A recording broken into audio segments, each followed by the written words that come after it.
Chapter 991. The giant devil beast seemed to be aware of the danger. Seeing that its master had fallen, it flapped its wings and tried to escape, but it did not expect that the situation was different from when it came. Less than 10% of its companions were still alive, and it did not have the power to fall from the sky. Its huge body slowed down the speed of its ascent.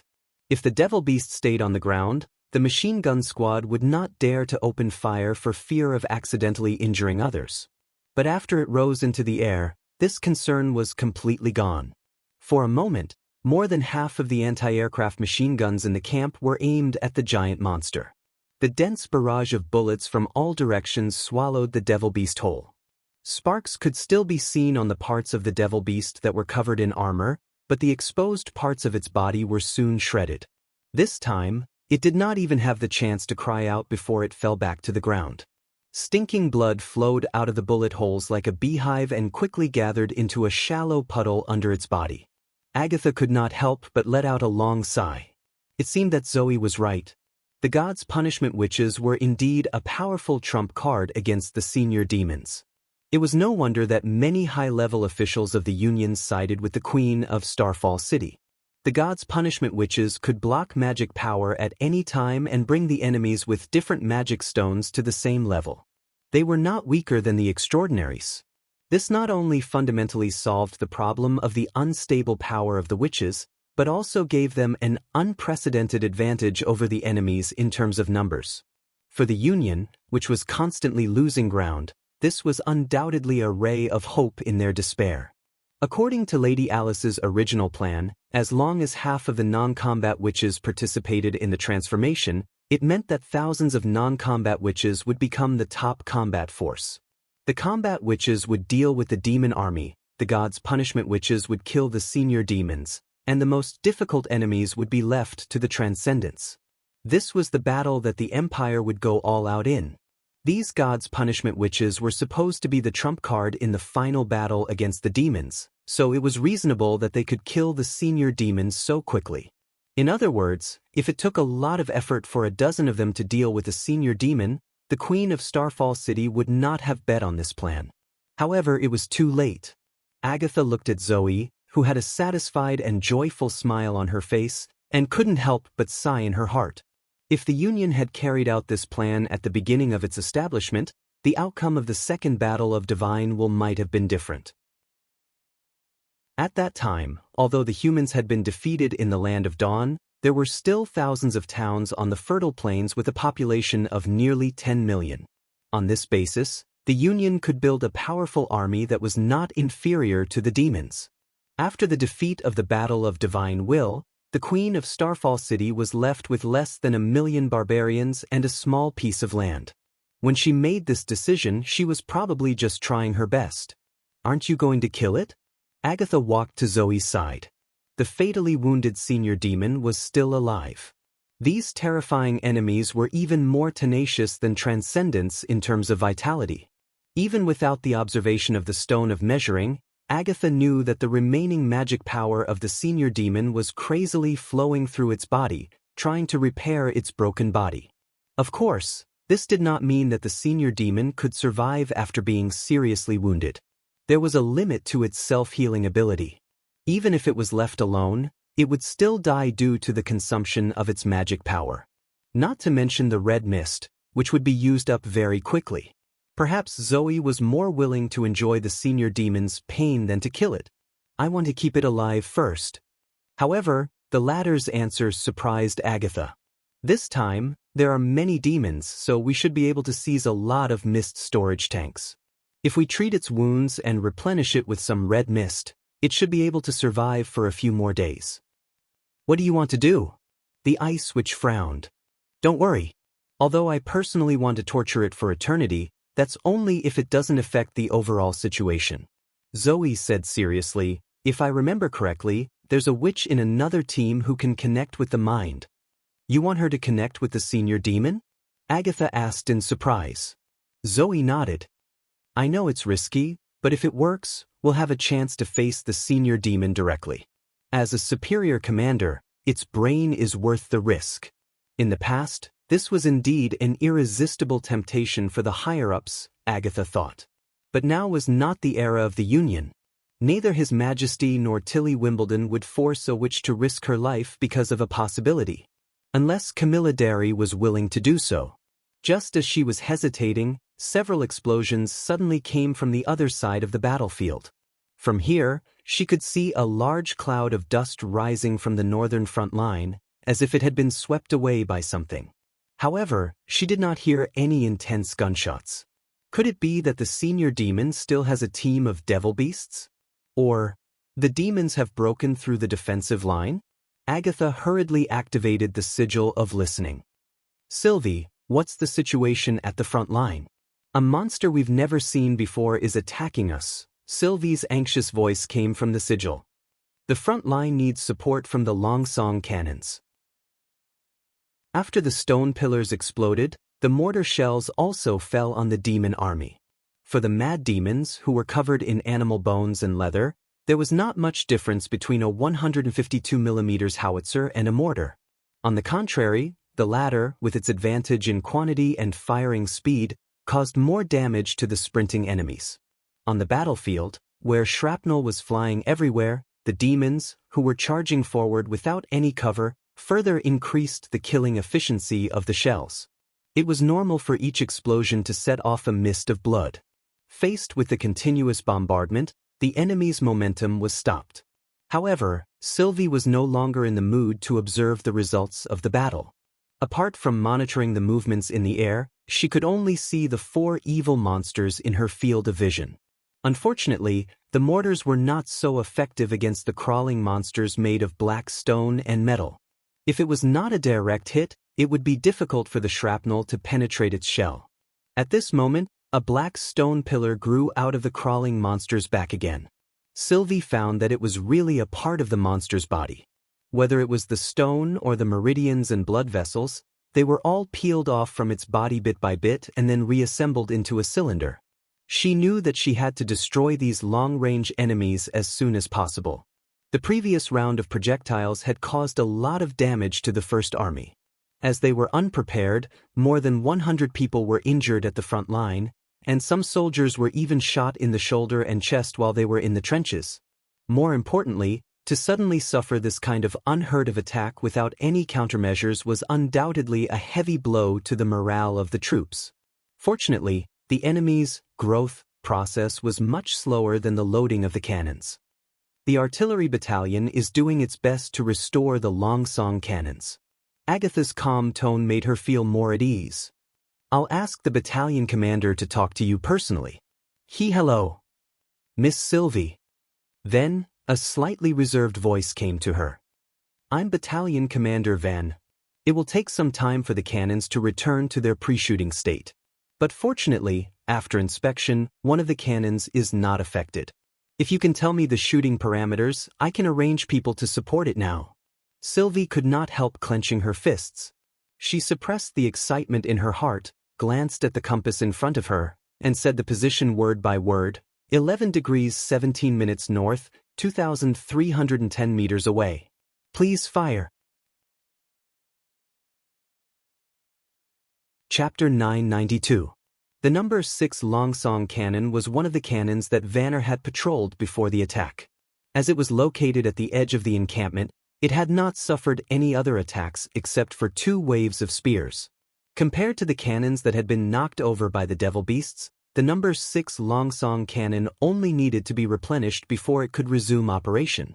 In less than a minute after receiving the parameters, the Longsong cannon fired a furious flame at the target. The 2-kilometer distance caused the trajectory of the shell to be extremely low. Both the human soldiers and the demons on the battlefield could hear the special whistling sound of the bullet whizzing past them. However, the difference was that the latter was followed by an earth-shattering roar. The terrifying King of War had once again returned to its domain. At this distance, the accuracy of the large-caliber cannon was no longer erratic. The first shell accurately landed at the foot of a crawling monster. The violent explosion directly overturned half of its body. Its open shell was blown away, completely exposing its flesh and blood. He also killed a group of mad demons that were guarding the crawling monsters. Judging from their posture, They were obviously guarding against the witches' surprise attack. However, under the pressure of the mortars, they had no choice but to curl up beside the big spider, hoping to block the flying shrapnel with their stone limbs. However, in the face of the huge difference in caliber, this move became meaningless. The energy produced by the explosion was easily transmitted to the mad demons through the crawling monster. In the blink of an eye, the shockwave shattered the internal organs and bones of the mad demons, causing their seemingly stable bodies to ripple like water. When the dust fell to the ground, there were only corpses scattered around the center of the explosion. "We hit it!" Sylvie could not help waving her fist. "The next target is 12 degrees 6 minutes, 2,480 meters away." "No problem. The backup will be here soon." At the same time, the demons who had been suffering from the bombardment of the mortars finally entered the area 1 kilometer away from the encampment. Just when everyone thought that the battle was about to end, the enemy's attack came to an abrupt halt. The whole process lasted less than 10 minutes. The mad demons at the forefront were within 500 meters of the northbound slope, which was the first barbed wire fence. But that was all. Without the threat of the devil beasts, all the machine gun squads in the front line, including the anti-aircraft machine guns, aimed at the swarming enemies. For a time, the entire battlefield could be described as boiling. The firepower of the First Army could not be mentioned in the same breath as that of the battle at Cold Wind Ridge. At that time, the limited number of heavy machine guns were carefully placed in the blockhouses and were only allowed to be used against the most threatening targets. Now, the First Army could freely pour ammunition at any enemy that stepped into its firing range, even if this squandering could only last for one battle. Meanwhile, the 500-meter area became the hunting ground for the precision shooting team in the first trench. Normally, demons wouldn't care about obstacles like barbed wire.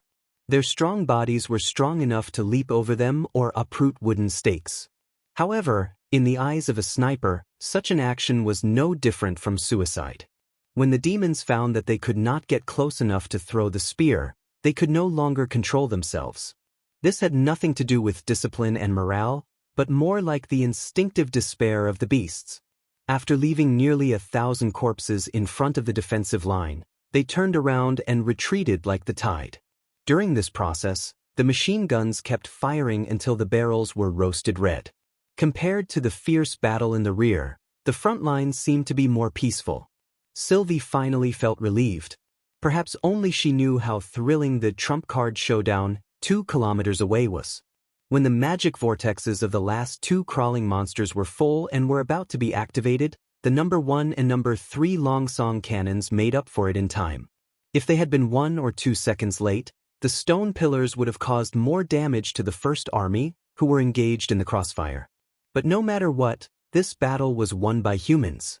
After 400 years of silence, humans had once again entered this forgotten land, and they had finally redeemed themselves from the hands of the demons. It was already 4 days later when Roland received the detailed report from the front line. Due to the large number of casualties, the First Army spent a lot of effort to clean up the battlefield. According to the experience of the tequila, the first thing to do was to burn the demons' corpses and take away all the magic stones. In particular, if they could not take away the magic stones from the enemy's corpses, it would not be a complete victory. If the demons took the magic stones back, they would soon appear on a new demon. The final statistics were very shocking. Almost 6,000 demons died in this ambush, which was more than the total number of the First Army who participated in the battle. Less than half of them were directly killed by the cannons and machine guns. Most of the demons died when the red mist was cut off, and they were scattered on the road. It was not that the enemies did not prepare well. After the post-war inventory, the First Army found more than 10 siege beasts that had been modified as transportation vehicles, not including the scraps that had been blown into pieces.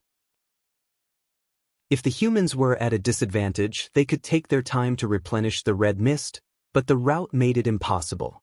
Relying only on the red mist they carried, it was impossible to retreat from the outpost to the Tequila ruins.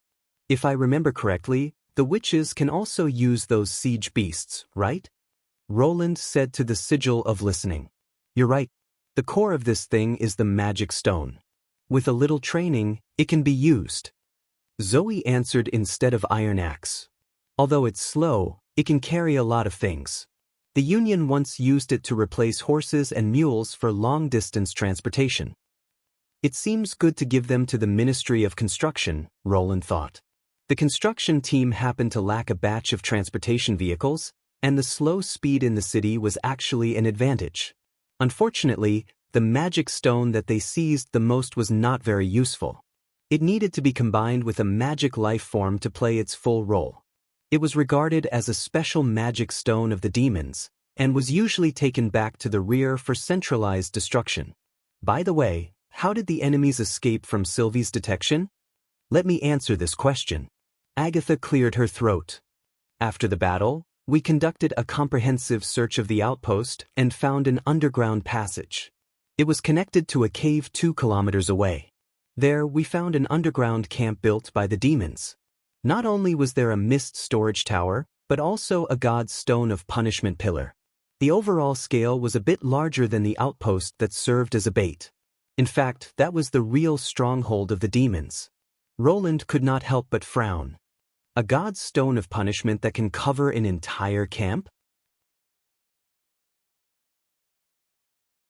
Chapter 993. Of course, it was unheard of. If the demons had possessed such an ability 400 years ago, the Witch Empire would have been annihilated within a year or two, let alone 10 years. After all, it was impossible to fight against an endless stream of enemies with only a small number of extraordinaires. Once every outpost had a God's Stone of Retaliation, the witches could only wait for death.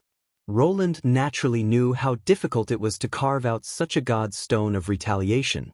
The more complete a God's Stone of Retaliation was, the stronger it would be. Even a close-range shot from a flintlock would only leave a few white spots on the raw boulders at the bottom of the North Slope mine. The only way to mine them was to use blood of magic to slowly erode and peel them off before cutting and polishing them. Therefore, large God stones were very valuable. However, even the Guardian Stone in the Hermes Cathedral was not as large as this one. According to the Ice Witch's description, the demons seemed to have directly cut out a section of the raw stone with some kind of sharp weapon.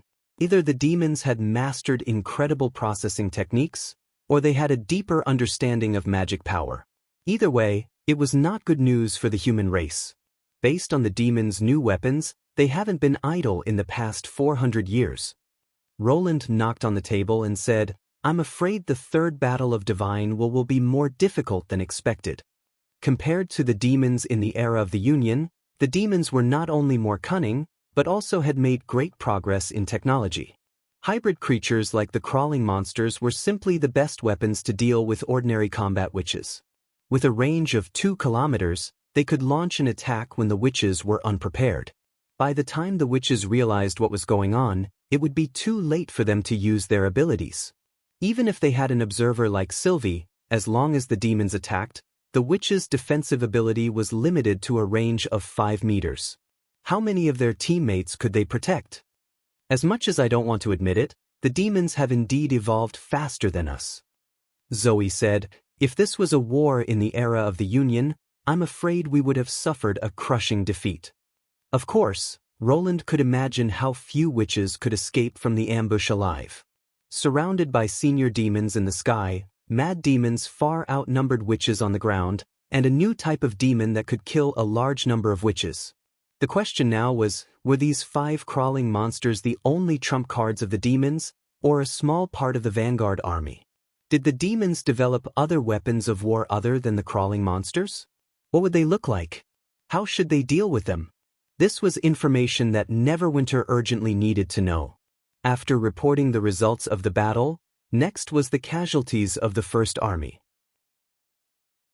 Regarding this part of the content, after the end of the battle, Roland already had a general idea, and after a lapse of 4 days, there was not much difference in the detailed statistics. There was no doubt that this was the credit of Nana and Lily. A total of more than 190 people in the First Army were injured, and 75 people were killed. Most of the casualties were caused by the crawling monsters. The stone needles shot into the trenches from above made it impossible for the soldiers to dodge, and after piercing through the bodies, they almost nailed the soldiers to the trenches. In order to send the wounded to the rescue camp, the emergency team had to first pull out the more than 1-meter-long stone needles, which resulted in a lot of bleeding. Many vital parts were injured, and the incorrect rescue method caused many people to stop breathing within a few minutes. Of course, Roland would not blame the paramedics. In fact, the first appearance of the emergency team had already bought a lot of time for the wounded soldiers. Moreover, Nana's magic power was not enough to treat so many people at the same time, so they had to use the assembly line method to heal the fatal wounds. In this way, emergency treatment of minor injuries was particularly important. As the scale of the war continued to expand, Nana would only be able to take care of fewer and fewer wounded people. In the end, the First Army had to solve the problem of treatment by themselves. "Bring back the ashes of the sacrificed soldiers," Roland said in a low voice. "Grey Castle won't forget them." "Yes, Your Majesty," Iron Axe replied solemnly. "So, what's your plan for the First Army's next action?" the Pearl of the Northern Region asked. The enemy's loss obviously exceeded their expectations. According to Miss Lightning's observation, the patrolling devil beasts near the Tequila ruins have become much fewer. She didn't encounter any demons until she was 100 kilometers away from the ruins. In addition, Miss Sylvie has also confirmed this. Except for the tower-like iron monsters, the remaining magic light is less than 1,000. In other words, their foothold on the fertile plains is currently empty. Roland pondered for a long time and then made a decision. "When the wounded have recovered, we'll break camp and return to Neverwinter. Are you worried that we can't keep up with the supplies? If we can't occupy the ruins, there's no point in continuing to march north." He took a sip of tea and said, "And winter is coming." Although the months of demons were not based on the season, for the people around the barbarian land, the never-ending snow and overcast clouds were the real winter. At that time, the First Army not only had to face the extremely harsh environment, but also had to be on guard against the ubiquitous demonic beasts. In such a distant war, Neverwinter could not guarantee the supply of food and cold-resistant materials, nor could it provide enough ammunition for the army to fight a multifaceted war. Therefore, it was extremely risky to stay in the barbarian land for the winter. When the snow fell, it would not be so easy to retreat. "I understand," Edith replied. "The General Staff will work with the Commander-in-Chief to formulate an evacuation plan." When Roland was about to end this long-distance meeting, Agatha's voice suddenly interrupted him. "Everything depends on safety. Your Majesty, there's one more thing I need you to know." "Oh? Go ahead." "Well, the senior demon that was defeated by the God's Punishment Witches is still alive." After listening to Agatha, Roland could not help but be stunned. Will it work to have Camilla connect the demon's mind? It was not just consciousness. In a sense, it could even be shared and integrated as one. In other words, the subject could experience what it was like to be a demon when the mind resonated, which was not something new or interesting. The experience of the Tequila Witches when they possessed the carrier could explain this problem. Non-human sensory information would confuse one's mind, and after familiarizing oneself with it, one would not be able to return to a normal state, not to mention the impact of the collision of two completely different minds. This made him think of the term spiritual pollution. Chapter 994. What is it? The other side paused for a moment before continuing. "If it's risky for humans to accept the demon's perception, then we can turn the demons into humans." "You mean transferring souls?" Roland quickly thought of the key point. "You once mentioned that there are demons in the dream world, which means that the heir of Starfall City has used the ability to extract souls from demons. This at least proves that they are also affected by the soul instrument." Zoe explained. "After that, we just need to transfer the senior demon to Scourge's body, and all the risk of perception will be borne by this guy." "I see," Roland could not help but nod. Using Scourge as a vessel was tantamount to forcing the demon to adapt to humans, and the sensory feedback received by the telepathic link was also familiar. In a situation where the other party was confused, it was easier to gain an advantage in a mental confrontation, which sounded like a good idea. but you will also lose a vessel that can be transferred. After the destruction of the church, the bodies of the gods' punishment warriors were basically used up one by one. Compared to a cold, senseless cage, we are more willing to sleep in your dream world, so there's nothing wrong with this. Ahem, Roland almost choked on his tea. Although he knew that the other party was a woman, when he heard a deep male voice faintly say such words, the lethality was still too shocking. Just kidding, Zoe chuckled, which was rare for her. In fact, we have a few defective products in our collection, which can be used for this transfer. Moreover, compared to the possible harvest, the price of a body is not worth mentioning at all. Defective products? He cleared his throat and asked. From Hermes to our original hiding place, we have to cross the impassable mountain range, which is not an easy journey, especially during the months of demons. Some scourge even crawled there, because their feet had been bitten off by demonic beasts. A body like this naturally can't be used as a warrior, so we originally planned to use it as a vessel for immortality for the nobles to enjoy. Roland secretly twitched the corner of his mouth. Can such a life really be regarded as enjoyment? But even if it's a defective product, it should still have the same ability as the god's stone of retaliation, right? If I use it during the connection process, will it cause any problems? You don't have to worry about that. Even for us, it would take decades to master an unfamiliar body. Zoe replied, the time required to activate the divine punishment domain is even longer. Many people even have to wait until the second transfer to be able to use this ability. Even if the devil has an unimaginable talent in this field, it is unlikely that he can do this during the interrogation. Agatha added, at the very least, even if the resonance is interrupted, the pain is only temporary. Sylvie has personally verified this during her investigation. By the way, have you discussed this with Miss Camilla? Roland suddenly thought of a key question. I've talked to her. At first, she was against it. After all, this is something she has never tried before. No, which can be said to be completely risk-free as an interrogator, but Zoe convinced her. Really? Roland asked doubtfully. Camilla was not an eloquent person. In fact, it's very simple, Your Majesty, Zoe continued.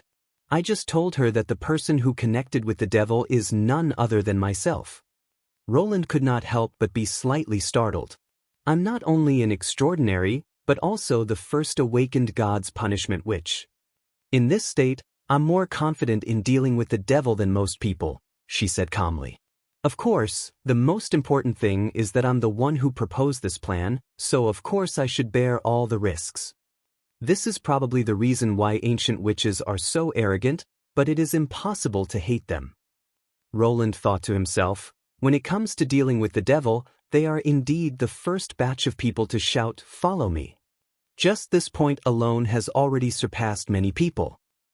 I see. We'll do as you say, Roland replied after a moment of silence. After a moment of silence, he replied, remember to keep an eye on the senior demons on the way back. I'll take good care of it, Your Majesty, Zoe said with a smile.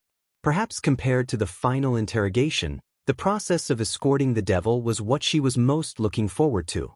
After ending the call, Roland fell into deep thought for a while. Do humans and demons really have souls? If not, how can these tequila witches change their bodies at will? What is the principle of the soul instrument? If there is, why can't the soul exist independently of the body? After all, if the soul can be separated from the body at will, it is no different from being immortal. And the dream world? How does such a lifelike, illusory space that does not exist in this world come into being? In the ancient books of the underground civilization, what is at the end of the light pillar that leads to the divine domain? After thinking about it, perhaps only after understanding the nature of magic power and the battle of divine will could this puzzle be solved. But no matter what, he now had a chance to witness the soul transfer with his own eyes.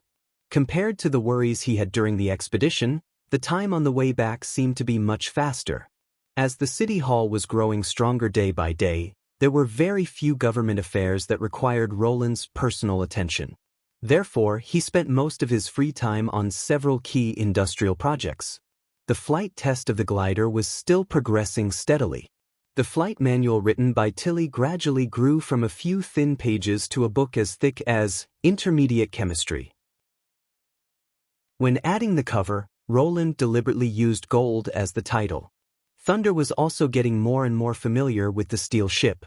Although the power and control system were not satisfactory at the beginning and there were many faults, it was finally like a real ship after several improvements. In addition, the wizard tower specially built for Agatha was also completed in the last month of autumn. From the moment this 5-story concrete building was completed, it became the new landmark of Neverwinter with its unique style and height exceeding that of the Lord's castle. There was no doubt that before the completion of the Miracle Building, it would be the most eye-catching sight in the city. In addition, the Petroleum Fractionation Tower and the factory building for assembling the new generation of power were also nearing the end of construction. In the past, the closer it was to winter, the quieter the western region was, as if the cities and towns had fallen into hibernation together with the earth. However, since the establishment of Neverwinter, this phenomenon gradually changed and reached a new peak this year. From the North Slope mine to the shallow beach harbor, there were busy people and newly built houses everywhere. The prosperity and vitality of the streets and alleys amazed all the businessmen who came here.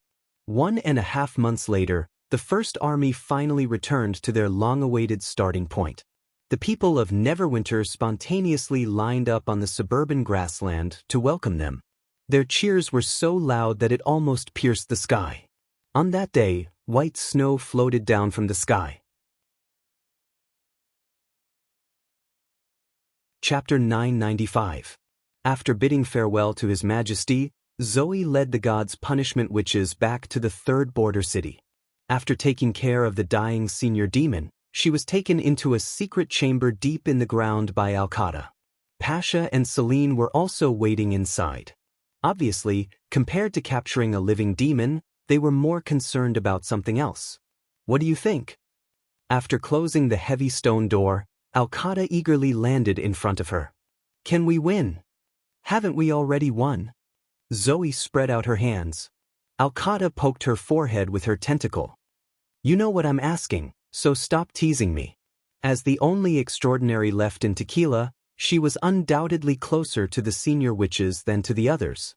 Although the surviving ancient witches began to follow the principle of every witch is equally important, after the Union was destroyed, the past social class still had some influence. Since she's so relaxed, I think it should be a good answer. Pasha chuckled. In fact, I'm not sure. Seeing Pasha speak, Zoe became more serious. I'm afraid that the demons today are very different from the enemies 400 years ago. Not only in the use of magic power, but also in the types of demons. She then described the entire battle in detail. It can be said that Lady Alice's idea was right, but according to her plan, the humans would inevitably fail. The actual battle proved that the gods' punishment witches were indeed the best weapons to suppress the senior demons. Unfortunately, it was difficult for them to compete with the enemy on the battlefield. A powerful anti-magic body did not mean that they would not be injured. In the face of the new war machine, the gods' punishment witches' biggest advantage would be gone. If they could not break through the enemy on the battlefield, the Queen of Starfall City's plan would be meaningless. After confirming this, Pasha seemed to be relieved as if she had put down a heavy burden. So, we didn't choose the wrong follower. Lady Natalia's decision is correct. This is great. Yes, this is great. Celine also whispered. Her voice was even a little choked. For a person who had lived for more than 400 years, this was really an incredible thing. But at this moment, Zoe could empathize with him. When most of the leaders of the Union supported Alice, they resolutely stood by Queen Sunchesser because of their different ideals. At the critical moment when the Witch Empire was in turmoil, they completely tore up the foundation of the Union with an unfair raid. Even in death, Zoe remembered that one of the Blessed Army's comrades, who had been severely injured by her, leaned against her and said in a weak voice, "It's you who ruined everything." Ever since then, their hearts had been weighed down by a heavy boulder. There is nothing to fear from death. The scariest thing was to carry the confusion and disdain of his companions and search for a slim hope in the darkness. If they failed, it would mean that they had killed the only possibility for the continuation of witches. That kind of sin was not something that could be offset by death. It was precisely because of this obsession that everyone endured the senseless emptiness and persevered. Now that Alice's plan had been proven to be a wrong direction, they naturally felt a long-lost relief. Even if the final outcome was still the annihilation of mankind, at least the fate of the survivors would not seem so sad. Even so, Lady Natalia only tied with the Queen of Starfall City. Urcha rubbed her long non-existent nose. We haven't won the final victory yet, it's too early to be happy. Don't worry, even if you cry, no one will see you in this state. Pasha! Zoe smiled and shook her head. I haven't finished yet. Although it's still uncertain who will win the battle of divine will, at least I see hope. With these words, the 3 senior witches quieted down. In the 400 years of searching in the darkness, hope was what they yearned for the most. No one knew if the chosen one really existed, but they had to search for it. This kind of aimless confusion lingered in their hearts all the time. The longer their lives, the more intense the torment. In the beginning, everyone would often discuss the ability of the chosen one as well as her possible age and appearance, but when it came to the search for the chosen one under the guise of black money, no one dared to talk about this topic lightly. Because they were afraid of fabricating an image and using it as a target. If they found someone who matched but found out that it was not the chosen one, no one could bear such disappointment. Because of this, hope had also become a luxury. But now, they could say this word easily again. Realizing this, the ancient witches could not help but fall into a speechless melancholy. After a while, Pasha broke the silence. So, can we complete Lady Natalia's entrustment? Entrustment? Urcha was stunned. Wait a minute, we haven't found the real chosen one yet. I'm fine with it, Zoe shrugged. In the ancient books of the underground civilization, there's no rule that the key holder must be male or female, right? After all, it's unknown whether they have a concept of gender or not. Natalia had left a will that if they could find the chosen one, everyone should follow her lead, destroy the demons, and revive Tequila. Although the 5-colored stone showed that the chosen one was somewhat different from what they had imagined, and it could not activate the instrument of divine retribution, the effect was the same when it came to dealing with demons. I also think there's no problem. Celine was the last to speak. The ancient books also didn't stipulate that there can only be one chosen one. When we find a new chosen one, we can always change. Since you all agree. Okay then. Urcha sighed helplessly. Whether there will be a new chosen one or not is another matter, but I think we can save the trouble of changing. Zoe looked at Pasha and said, the thing you once worried about is now showing signs. Did those witches reject you during the battle? It's not that obvious. It was not so obvious. She told him of Camilla's affair. When she heard that I was to be the interrogator, she consented to the request of the devil's mind. This also shows that her concern for witches being harmed does not include an undead monster like me. The atmosphere suddenly became a little heavy. As early as 100 years ago, Pasha had mentioned this possibility.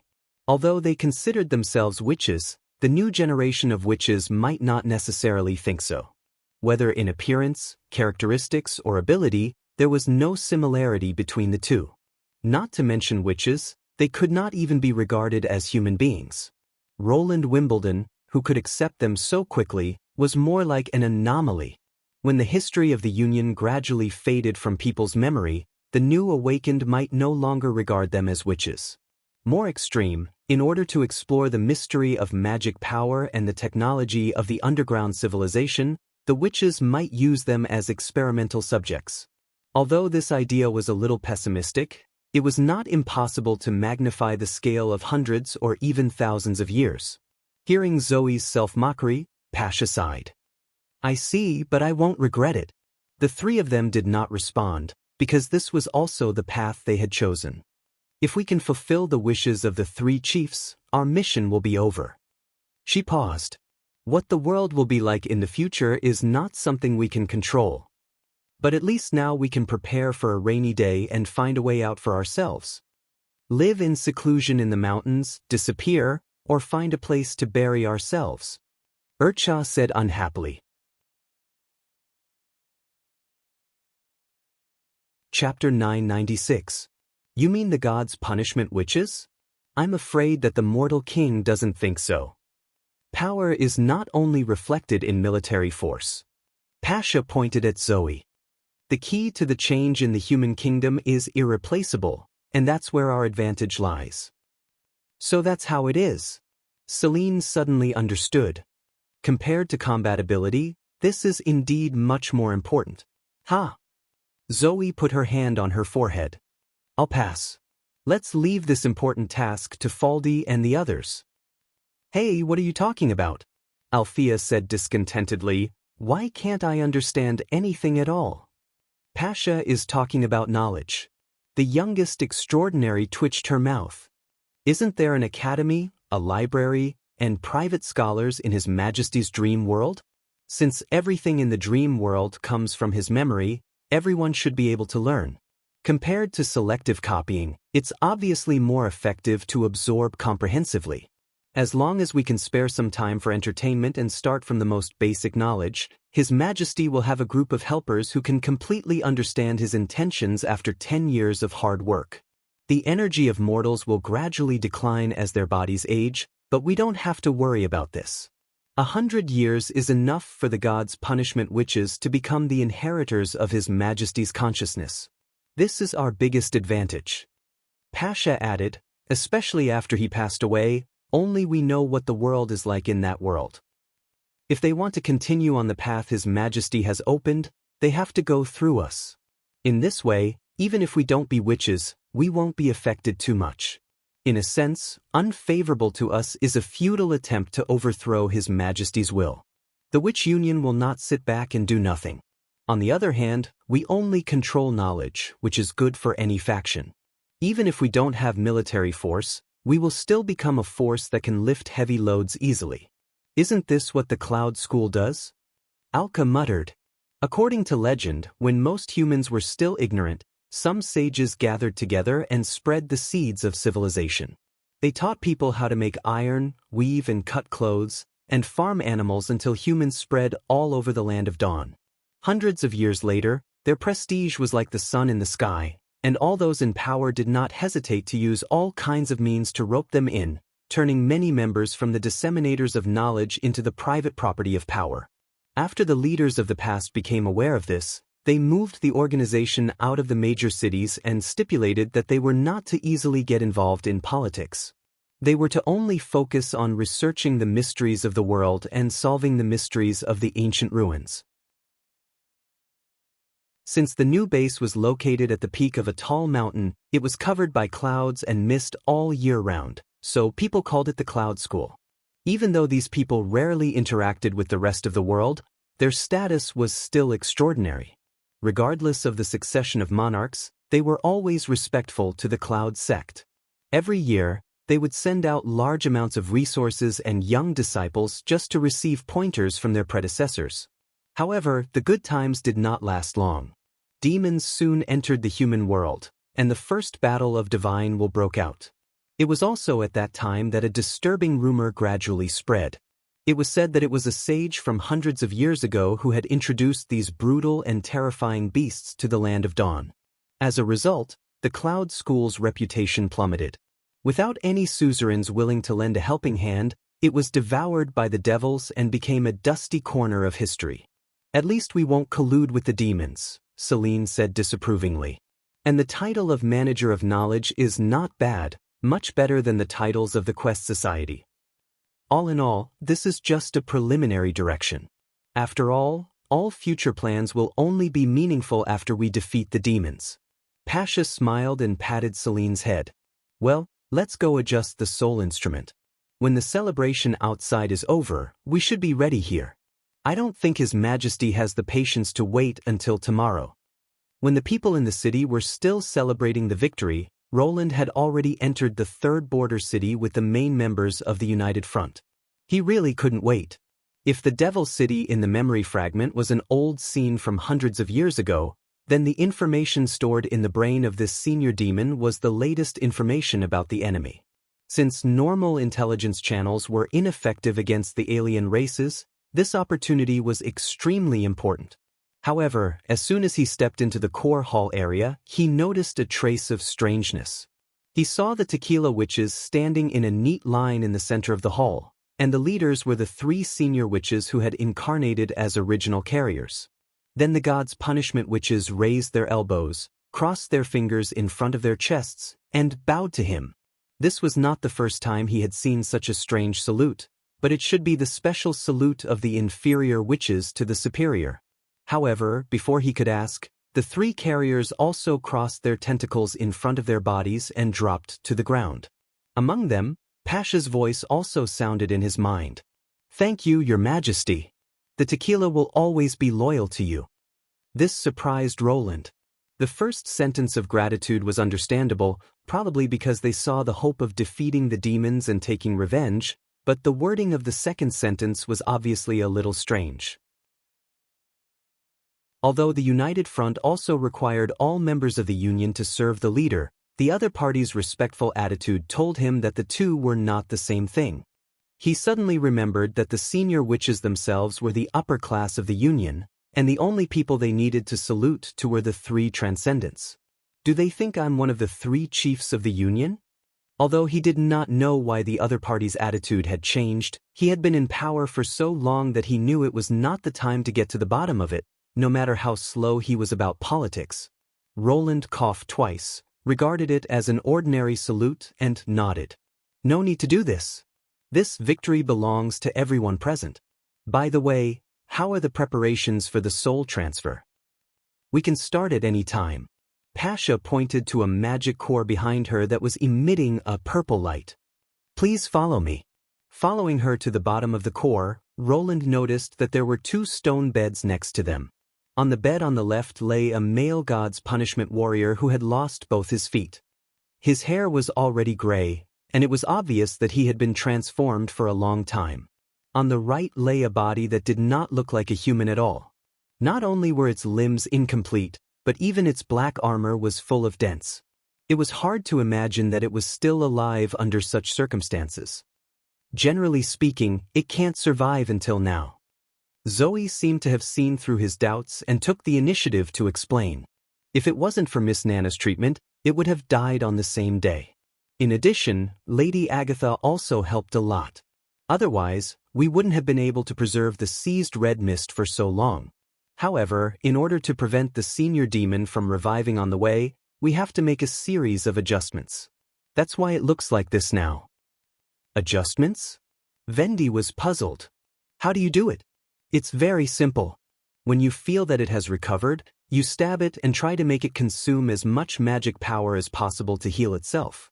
It's just that it's my first time doing this kind of work, so there were a few times when it almost died, Zoe said with a look of longing. Sure enough, this was what she had been looking forward to the most.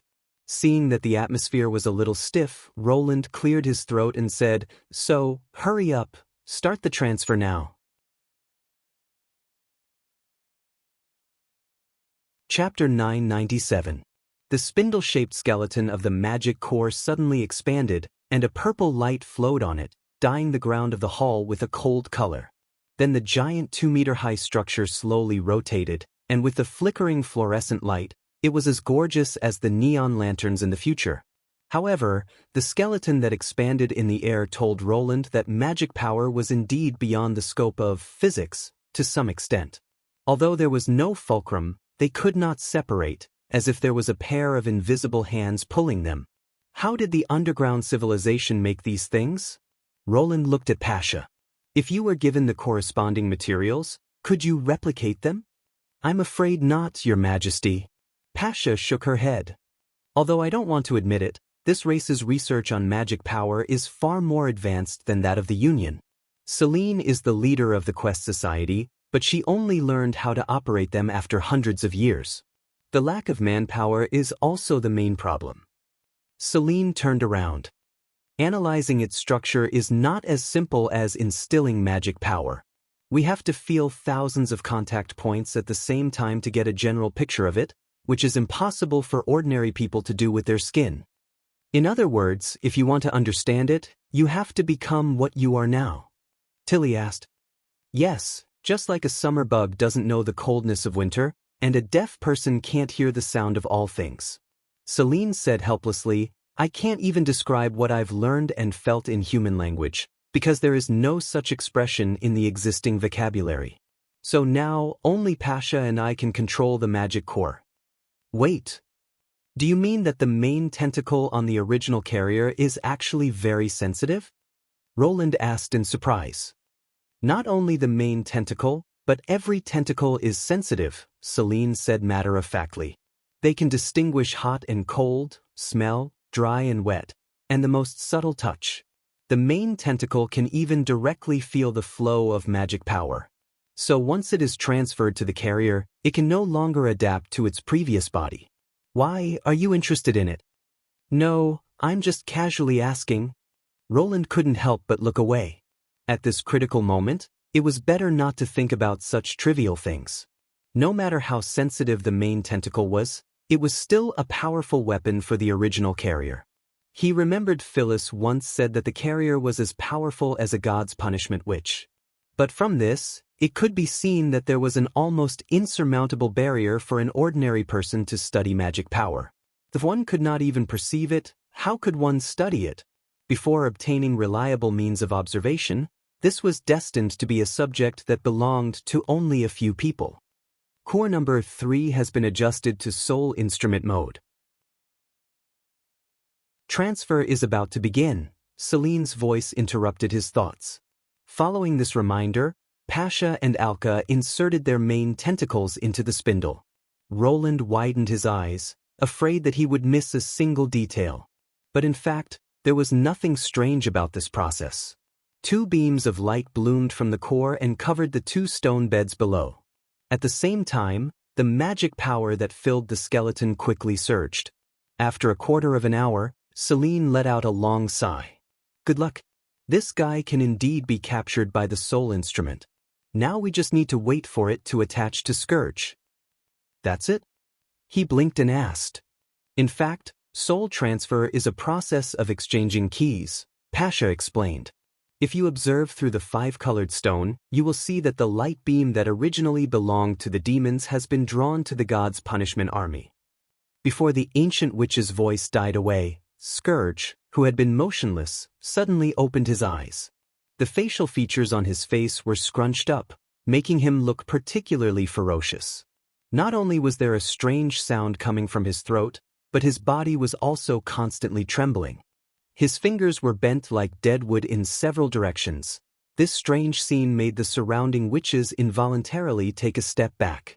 This is what happens when we are suddenly stuffed into a strange body, Zoe said. After our first transformation, we don't look much better. Without help, we can't even eat. Roland could not help but think of a group of exiled witches rolling around in a cold underground cave. To be able to clench their teeth and persist for more than 10 years, they must be strong-willed people in every aspect. This is also the time when the demon's mind is the most chaotic, so I'll leave the rest to Miss Camilla. She looked at the crowd. If you want to know anything, just ask. If there is an answer, I will repeat its thoughts. Zoe paused. Besides, I have a request. Go ahead. Roland nodded. No matter what happens, as long as I don't give the signal to stop, don't stop the mind resonance, she said word by word. Everything depends on the interrogation. This. The expression on Camilla Derry's face finally changed. I understand. Roland did not hesitate and quickly agreed. Camilla had already made up her mind, so it was unnecessary to worry about her now. It was equivalent to underestimating her determination. In that case, I'm going to use my ability. The chief butler of Sleeping Island looked at him deeply, then raised his hands and placed them on the shoulders of Zoe and Scourge. Zoe's face suddenly showed a painful expression. Then, as if she could not bear it, she opened her mouth and roared. But in an instant, Roland knew that it was the demon who roared. The connected minds made the demon roar through her mouth. What did you do to me? Her voice was a little distorted. Lowly reptile, let me go. Otherwise, I will teach this female a lesson. The witches could not help but gasp. Is Zoe? This is just a threat, Anna said calmly. Look at her finger. At this moment, everyone noticed that the god's punishment witch's right hand was holding up a finger and was waving it back and forth casually. Apparently, she was not being controlled. Roland also guessed what the demon was thinking. Obviously, this way of communication was more direct than asking and answering, leaving less time for the demon to think and resist. Lowly reptile? He sneered. Then what about you, who lost to us? I lost. The demon was stunned. Her voice suddenly became low, and a painful expression appeared on her face again. However, Roland could not tell whether the pain came from the demon's chaotic thoughts or from Zoe herself. Yes, you were almost beaten into a sieve, and your army was completely wiped out. Half of them died on the spot, and the other half didn't make it back to Tequila alive. But now was not the time to relax. He took advantage of the situation and said, "We also filled up the underground camp and burned thousands of demons to ashes. So, tell me, who is the lowly one?" By the last sentence, his tone had become a question. No, this is impossible. Unless. Zoe's head swayed from side to side. After a while, she raised her head and murmured in a tone of astonishment, "Did you also grab a legacy shard and upgrade your race? Those weapons were also made according to the contents of the shard?"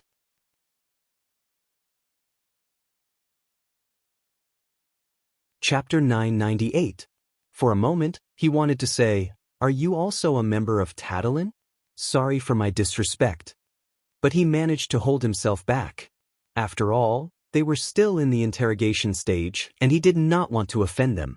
What's more, in the state of spiritual resonance, the link would translate each other's thoughts into a language that they could understand.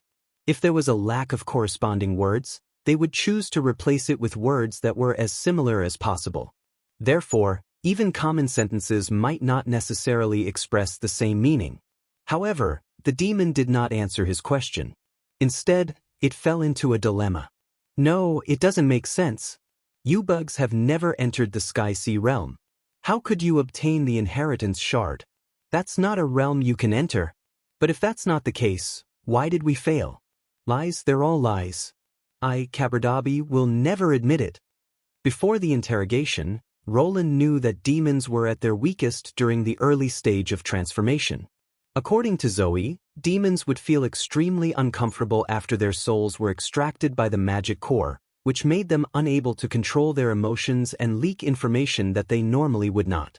Therefore, Roland pressed on. Do you need me to remind you further? You wanted to ambush my army, but you were forced to show up. You suffered heavy casualties before you even got close to the battlefield. You and your subordinates tried to save the situation, but you were attacked by the god's punishment witches as soon as you landed. You didn't even have time to yawn. Now, the person who defeated you is right in front of you. If you think about it carefully, you can see yourself in her eyes. The senior demon's expression turned extremely ugly. Apparently, after hearing his words, Zoe had already visualized the battle scene in her mind. Even if you don't admit it, you can't change the fact that you lost. You said it's impossible, but it's just a joke, Roland said sarcastically. I can't obtain the inheritance shard if I don't enter the Sky Sea realm? Why don't you tell me what it is first? If you don't define it, how can I answer your doubts? Maybe in our eyes, it's not that precious. You must be kidding me, Bug. Kabardabi's voice was full of anger. The source of the battle of divine will is the key to the continuation and promotion of our species. How can you say it's not precious? Pasha suddenly thought of something. Wait, is it like a red crystal with a sharp cone shape? If I touch it, I will be taken to an extremely spacious hall and see some incredible scenes? Is it like a red crystal with a sharp cone shape? A relic of the gods. Tilly exclaimed in a low voice. You call it a relic of the gods? You really are a lowly reptile, the demon said disdainfully. That is the inherent inheritance of the race, and has nothing to do with God at all. If you swallow it, your race will be promoted. If you lose it, your race will become the nourishment of another race. Now do you know where your stupidity lies? When the underground cowards were destroyed, You crawlers were still hiding on the surface. How could you have gotten this reward? Roland's heart skipped a beat. It turned out that this was the reason why the demon was so sure that humans could not get the fragment or relic. There were a total of 4 civilizations shown in the scroll. Since the relics could only be obtained by destroying one of them, it was indeed impossible for the humans to obtain them. The underground civilization had disappeared during the first battle of divine will.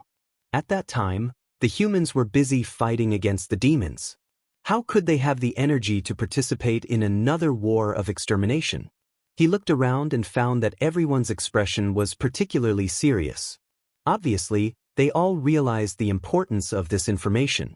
First of all, it indirectly confirmed the speculation of the tequila witches. Did they kill each other for hundreds of years just because of a stone of unknown use? The will of divine will is so ruthless. Roland remembered that Vendi had once said this. But now it seemed that the relic not only determined the survival of the civilization, but also had immeasurable value to other competitors. This meant that there was almost no possibility of reconciliation in the battle of divine will. Secondly, from what the senior demons had said, they were undoubtedly one of the beneficiaries of the upgrade.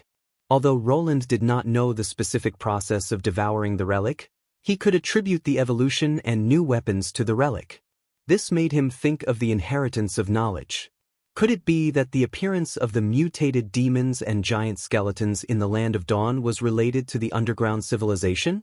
This was even more ridiculous than the Industrial Revolution. If the former required a large number of industrial workers and the accumulation of production materials, and only after a technological breakthrough would rapid productivity progress be triggered, then this kind of inheritance was no different from the martial arts novels. As long as one obtained the relic of a civilization, they could plunder all the accumulation of the defeated civilization. If this was the truth behind the upgrade, it was a little too terrifying. Finally, as a competitor in the picture, humans were indeed far inferior to other races. Take this piece of information as an example. Although it was of great significance, it was not classified at all. Even if they knew the weight of the relic, it would not affect the outcome of the war. If they could not defeat it, they could not defeat it. It was information that did not matter to anyone. However, it was precisely because of this that the human race only had a vague outline.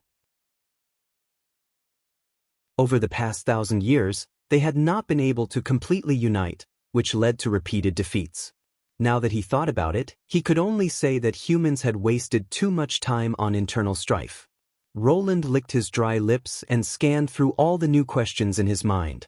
Finally, he chose the most important one. Is this all arranged by God? Is that why you call the war the battle of divine will? Is that how you know about the divine will? Probably because the senior demon had been silent for too long. When he spoke again, his voice was much calmer. Well, it's not a bad idea to let you die knowing. Listen up, insects. This war has nothing to do with God. It's only about the race. The final one who is upgraded will open the way to the origin of magic and obtain the omnipotent power. In front of that power, my will is the will of God. Of course, all of this has nothing to do with you, lowly reptiles. You're doomed to die. Where did you learn all this? Why? Do you think I, Kabardabi, will continue to talk? The demon sneered. What do you mean?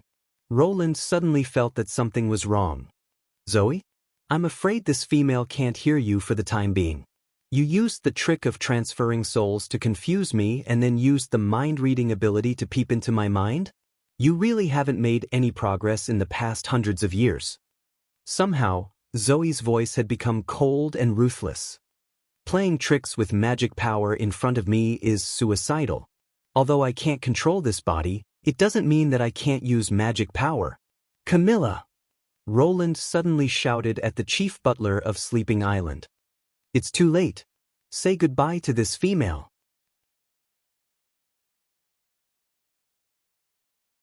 Chapter 999. What?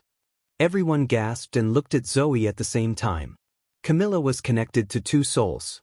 Since one of them had disappeared and the demon was unlikely to just talk, there was only one possibility left. Althea's reaction was faster. When the chief steward screamed, She had already taken action. The main tentacle, which was powerful enough to crush a devil beast's torso, swept towards Zoe and pressed her to the ground. The force of the tentacle could be seen from the broken slate on her back. Obviously, Zoe did not hold back at all. Zoe spat out a mouthful of blood. Then the hall fell into a strange silence. There was no doubt that Hercha was doing this to prevent the demons from occupying Zoe's body and launching an attack. The mind resonance made up for the lack of perceptual control. Once the god's punishment witches activated the anti-magic area, even a small gap could cause great damage. Most of the witches present were not prepared to treat Zoe as an enemy. Althea, who was once the commander of the Blessed Army, had much more battle experience than the others. However, Zoe did not make a last struggle or fight to the death as they had imagined. From the moment the demon made its announcement to the moment she was pressed down by the main tentacle, she was as still as a puppet and showed no signs of being controlled. Did the demon's soul really transfer to this body? After a while, Roland broke the silence. I've never encountered such a situation before. Camilla still had lingering fear. Although the spiritual resonance can be understood as a bridge, it's just another form of communication. How is it possible to abandon the existing body and directly invade the heart of the person who is connected to it? Is there any way to confirm it? Tilly frowned. Unless it opens its mouth. Althea loosened the main tentacle but still kept it confined. But the possibility is not small. The soul can't exist without the carrier, otherwise we wouldn't be so dependent on the underground civilization. It's not impossible for the demon to destroy its own consciousness, but even if it did, it wouldn't do it any good. So we have to prepare for the worst. I may have a way. Roland thought for a moment. If we bring Zoe's light beam into the dream world. I don't agree. Vendi immediately stopped him. For you, any risk should be avoided. That's right. What if the demon takes over your body? Nightingale echoed. It's not a loser in the soul battlefield, but a real senior demon. The risk is not uncontrollable, Roland slowly thought. If it can really enter the dream world, it must appear in a fixed location. As long as we arrange a team of God's punishment witches to enter the dream, we can definitely destroy it before it can react. Moreover, the dream world was completely different from the spiritual resonance. No matter what happened in the dream world, it would not affect reality. As long as one woke up, the time in the dream world would freeze, and any outsiders who did not belong to it would be forcefully expelled. Therefore, even if the worst-case scenario is that Zoe disappears and the demon takes her place, we can still confirm it. But... Nightingale bit her lip and turned to look at Anna. You should also persuade him. I don't object to him doing this, Anna said unexpectedly. Why? Vendi and the others could not help but be stunned. Because he saved me, Pasha replied seriously. If someone had tried to dissuade him because of a similar reason, I'm afraid I would have died on the scaffold. Now that I'm the one who dissuades him, I can't convince myself. Besides, I believe in Roland's judgment. He must know that he is no longer alone. As they spoke, they looked at each other and smiled. Their expressions were full of tacit understanding and trust. Althea was silent for a long time. No matter what the result is, I will thank you on behalf of Zoe. And I want to hear it from her. Roland nodded. I'll arrange for the most capable companions to come here right away, Pasha said gratefully. Also, before entering the dream world, continue to maintain the state of mind resonance, Roland said casually. Didn't Zoe say that as long as she doesn't ask you to stop, don't interrupt the state of mind resonance? If it's a contest of consciousness, it's hard to say who will lose. Hey, female, guess what your insect companions are going to do now? Zoe looked up at the senior demon and then turned her attention back to her body. Her chest was slightly bulging. Although it was almost non-bulging, it was still much more pleasing to the eye than the rough male body. His hands and feet were intact, and he could feel them clearly. However, his long, uncut hair covered his forehead, just like in the dream world. They will definitely surround you as if they are facing a formidable enemy. The demon who called itself Kabardabi sneered. The demon named Kabardabi sneered. When you figure out what's going on, there's a 30% chance that you'll be imprisoned and tied to an iron bed like a lowly worm, soaking in excrement all day long. Of course, there is a 70% chance that you will be executed directly. After all, you have been cutting your own flesh to prevent losses for 400 years. Zoe looked around. It was pitch black and there was nothing there. But it was not pure darkness. If there was no light, she would not be able to see herself. But in her field of vision, she could see both herself and the demon clearly. Hey, are you scared out of your wits? Or do you think you can escape by remaining silent? Kabardabi's voice became a little agitated. My patience is limited. You'd better understand your situation. We won't really die here. If you try your best to please me, I may spare you a lot of suffering. I thought demons wouldn't talk so much. Zoe tore a piece of cloth from her sleeve and tied up her long hair. If I were you, even if I learned the insect language, I wouldn't chatter in front of the insects all day long. It doesn't matter if you are stubborn. Soon, you will only be able to scream. The demon sneered. I can feel the power in your soul, which is more vigorous than most insects. It's a good choice to use you as my last opponent. Then what? After I'm executed, how good will you be? Could it be that you did all of this just to vent your anger on me?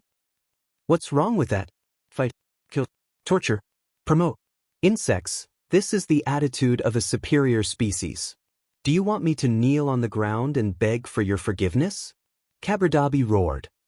Death is nothing to be afraid of. Our souls will be taken in by the origin of magic. When the race reaches the top, we will return to the world again. Then you'd better hurry up, Zoe said with a poker face. Maybe they will kill you soon.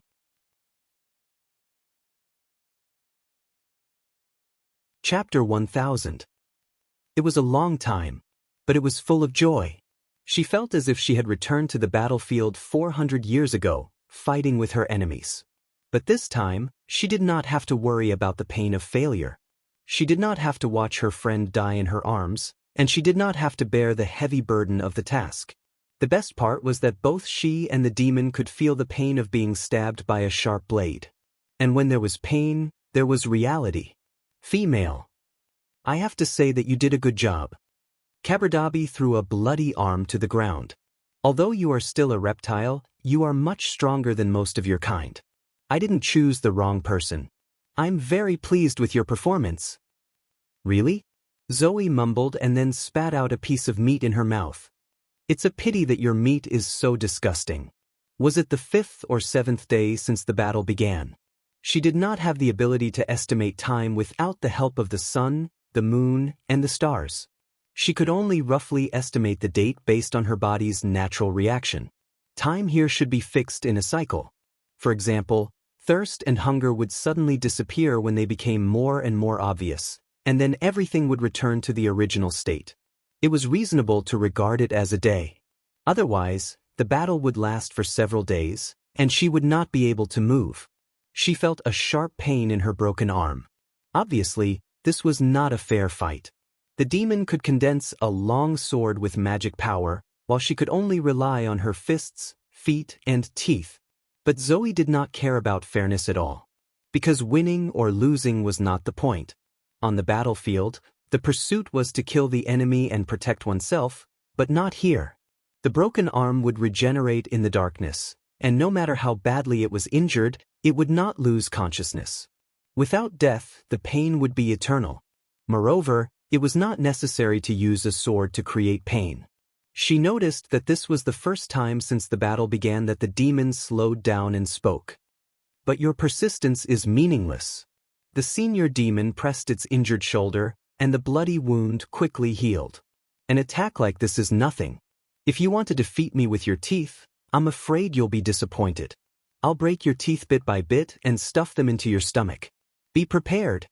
But you still feel the pain, don't you? Zoe took a deep breath and looked at her arm that was gradually recovering. By the way, I want to ask one more thing. Does that pain feel particularly familiar? Female, what do you mean? No, I have to be patient. I can't let it see that I'm intoxicated. That will reduce the fun. Despite thinking so, she couldn't help but chuckle. When you were half dead, you should have felt it every day. She pointed to the position of the shoulder blade, piercing it here and cutting off a piece of flesh. Judging from the frequency of your body shaking at that time, it shouldn't have been too good. Ah, it seems that I forgot to introduce myself. The person who took care of you along the way is me. Insect. Kabardabbi suddenly became furious. It roared and raised its sword. I'll crush you. On the 16th day, or even later, the dark ground was covered with blood. Most of the blood was reddish-brown, and a small part of it was blue. In addition, there were broken limbs, internal organs, and of course, teeth scattered everywhere. Although the missing parts would be repaired soon, the things that had been separated from the body would not disappear. In such an environment, it was easy to slip and fall if one was not careful. Because of this, Zoe obtained 2 barely usable weapons, a femur that was removed from her thigh, and a half of the demon's spine. The former was equivalent to a short hammer, and the latter could be used as a rapier. As long as one did not directly touch the magic weapon, the 2 weapons were quite easy to wield. 400 years was enough for them to become experts in all kinds of weapons. Her favorite part to attack was still the demon's shoulder. Sometimes, the size of the wound had nothing to do with the pain. If you're tired, you might as well take a rest now. Zoe hung the spine on her waist and moved her numb wrists. After all, you're going to torture me for a long time. It's better to take it slow. For the first time, the demon did not respond. Its chest heaved up and down, and its scarlet eyes stared at the extraordinary. The contempt on its human-like face had disappeared. The strength of the 2 did not change. The senior demon's various abilities ensured that it had the upper hand in the battle. Zoe often had to pay several times the price to severely injure the demon. Once she made a mistake, she would suffer for a long time. It was common for her to have her fingers broken and her stomach cut open. However, even so, the atmosphere gradually changed. Zoe did not care about the demon's silence. I mean, did you create this space? Kabardabbi probably really needed a rest, so it slowly opened its mouth. This is a stream of consciousness, a combination of magic power and soul. It doesn't need to be created by anyone. I'm afraid it's hard for reptiles like you to understand. Only 1 in a million can enter the stream of consciousness. I've seen bigger spaces as complete as a world, she interrupted. There are people, trees, sky, and earth, unlike here, where there's nothing. Don't joke, female. The demon growled. You have no idea how much magic power it takes to build a body in the stream of consciousness, let alone a complete world.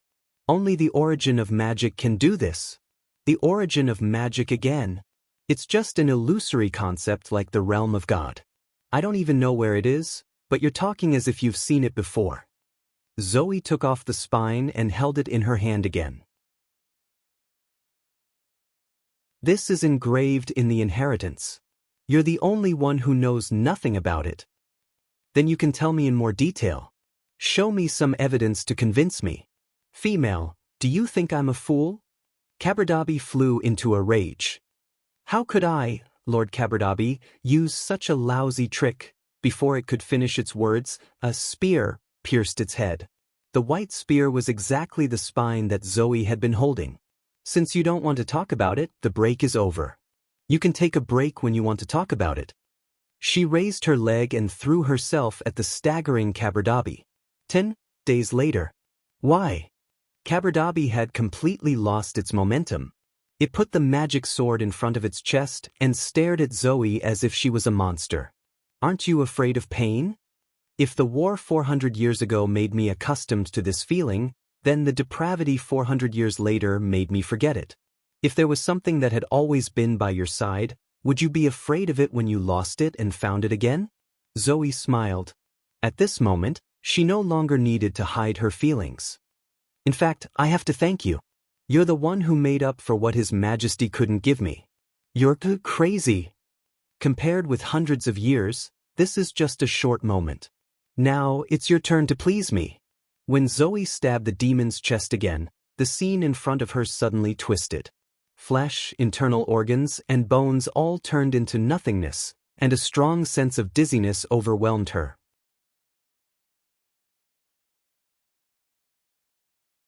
Chapter 1001. She's awake. Zoe heard a scream in her ear, and then a few shining swords were placed on her neck.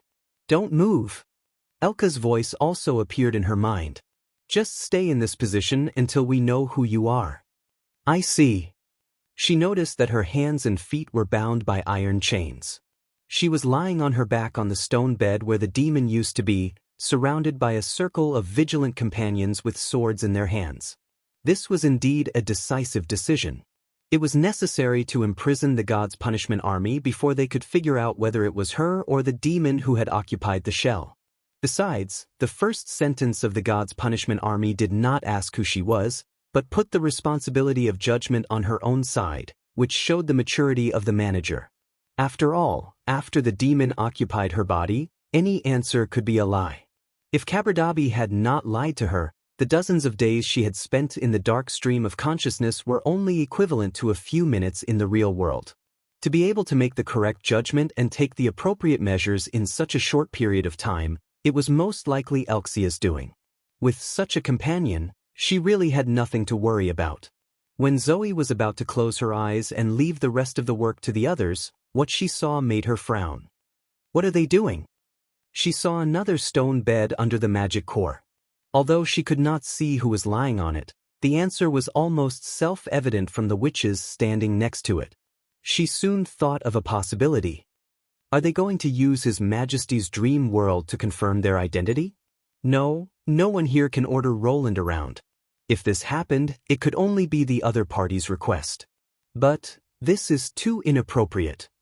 How could Elka agree to this plan? Doesn't she know what the common king means to the god's punishment witches?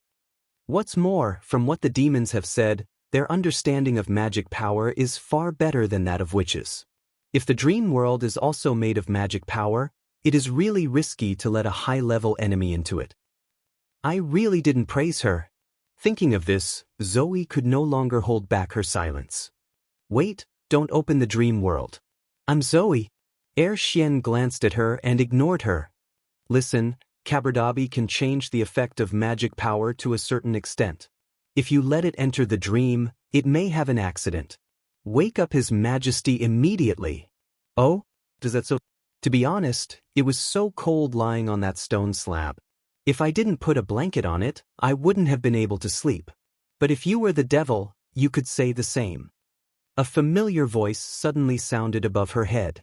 Zoe tried her best to lift her neck and look behind her. Then she saw a gray-haired man. It was Roland Wimbledon, the mortal king. She suddenly relaxed. So he hadn't laid down yet. That's great. For some reason, this senseless and empty body also felt a trace of warmth and fullness, as if her body was no longer empty, but something indescribable. Compared to the pain that reminded her of why it was real, this completely different feeling also made her feel peaceful and satisfied. Zoe let out a sigh of relief and said, Indeed, if the devil occupies this body, he may also see the information. Therefore, my method is very simple. I just need Lady Camilla to connect me to the demon again. Just now, I did sense the movement of the soul, so I interrupted the mind resonance. Seeing everyone looking at her, Camilla Derry said hesitantly, But I can't tell which soul belongs to the devil. Are you sure you want to enter the state of resonance? Roland asked. Yes, Your Majesty. There's no third party here. As long as it admits it, everything will be clear. Let the devil admit it. Everyone looked at each other. Anyway, the situation won't get worse, Pasha said. It doesn't matter. If it's Zoe over there, I'm sure I can tell it's her. In that case, if that's the case, Roland looked around and quickly made a decision, then let's connect again. The familiar feeling soon enveloped her, and Zoe directly sent her consciousness back to Kabardabi's mind. Didn't you say that I'll do it until I'm satisfied? Female, don't be too proud. Almost at the same time, the devil's angry voice rang out. If you don't want to talk about this, let's change the topic. You should know what I'm thinking now, right? Why should I admit it? If you have a way to tell, just use it. The devil sneered. I'd like to see how you, who know nothing about the stream of consciousness, can distinguish different souls. It's fine if you don't want to tell me. Then I'll go there directly, Zoe said carelessly. Wait, what do you mean? Of course I'll go to your place. Using the resonance channel to transfer souls and enter the stream of consciousness, I suddenly feel that I can do it. Although you always talk about reptiles, in fact, extraordinary witches are also very sensitive to the flow of magic power. Even if I can't explain it, I can try to imitate it. She chuckled. Do you remember what I said before? If you don't want to tell me, your rest time is over. Now it seems that you probably don't want to rest. Kabardabi's voice suddenly changed. No. Wait a minute. It's useless even if you transfer again. I can still catch you easily. After all, there are only 2 bodies.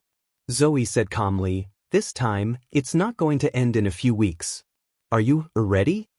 Mind resonance did not mean that one could not lie, especially when one side was in a weak position.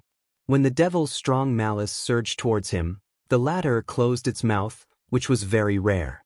After a while, it grinned hideously. This time, it used the body of the crippled god's punishment army.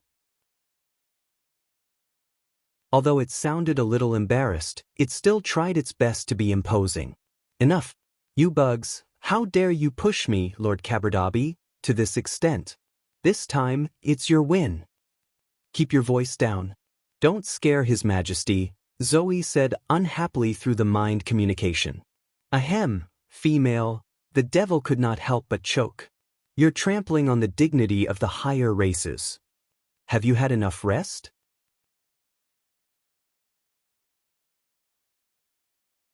Chapter 1002. The words of the disabled god's punishment warrior made everyone frown involuntarily.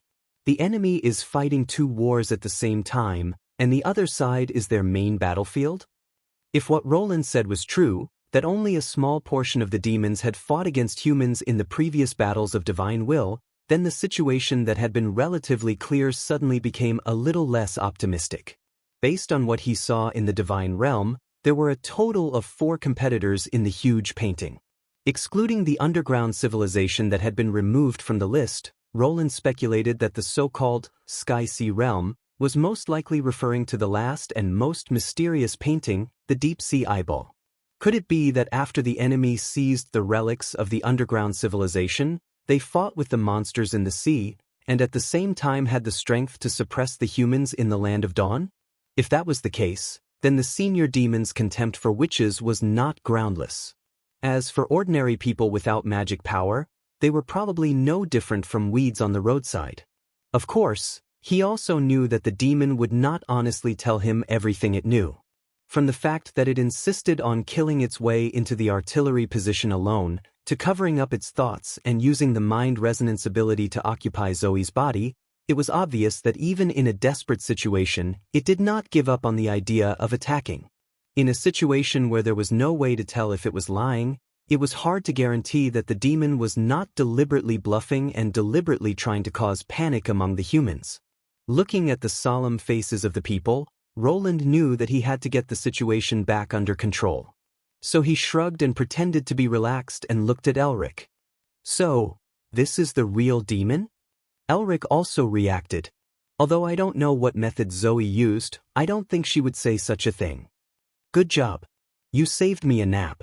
Roland nodded at Zoe. You can eat whatever you want in the dream world tonight. Thank you, Your Majesty. Zoe could not help but smile, but soon her expression returned to normal. Unfortunately, this demon is already familiar with human perception. Although it can't control its limbs, it can't really read its mind through the mind resonance. It's not your fault. After all, no one has ever deeply encountered a senior demon before. It's normal to make a mistake based on human experience. Devil? You still use this ridiculous name, Kabardabi said disdainfully. You classify all races that are different from you as horrible and evil, but you don't know that you are the insignificant inferior barbarians. However, your good luck ends here. The day the origin of mana reappears will be the day of your demise. Everyone couldn't help but look at each other. This last sentence really sounded like something from the legends. The origin of magic you mentioned? Do you mean the bloody moon? Asked Roland, You only see the surface of everything. That's the style of you reptiles. The senior demon did not comment. Could it be that the red sphere is made of magic? Agatha interrupted. But it doesn't make sense. I've seen the crimson moon with my own eyes. No matter what it is, it's thousands of miles away from this world. You clearly said that the final ascendant will open the path to the origin of magic. Is there a staircase that leads to the sky? Kabardabi turned his head away. Apparently, he didn't want to explain. Where is the Sky-Sea realm? There was no response. Did you destroy the underground civilization? Silence. Your new technology, those deformed demons that can launch black stone pillars, is the inheritance of the underground civilization? Save your energy, Bug. Kabardabi finally spoke. I've told you everything I can. As for what I can't say, even if this female... He glanced at Zoe and paused for a moment. I won't say a word. If you want to kill me, do it quickly. But sooner or later, you'll all be killed by the Sky Lord Hacksword, and I, Kabardabi, will be reborn in the origin of magic. Obviously, the interrogation had reached a bottleneck. However, since the senior demon had been transferred to the body of the God's Punishment Army, it meant that Neverwinter didn't have to rush. If he handed it over to the Tequila Witches, they would find a way to make it spit out more information. Thinking of this, Roland spread out his hands and said, since you don't want to talk about these sensitive things, let's change the topic.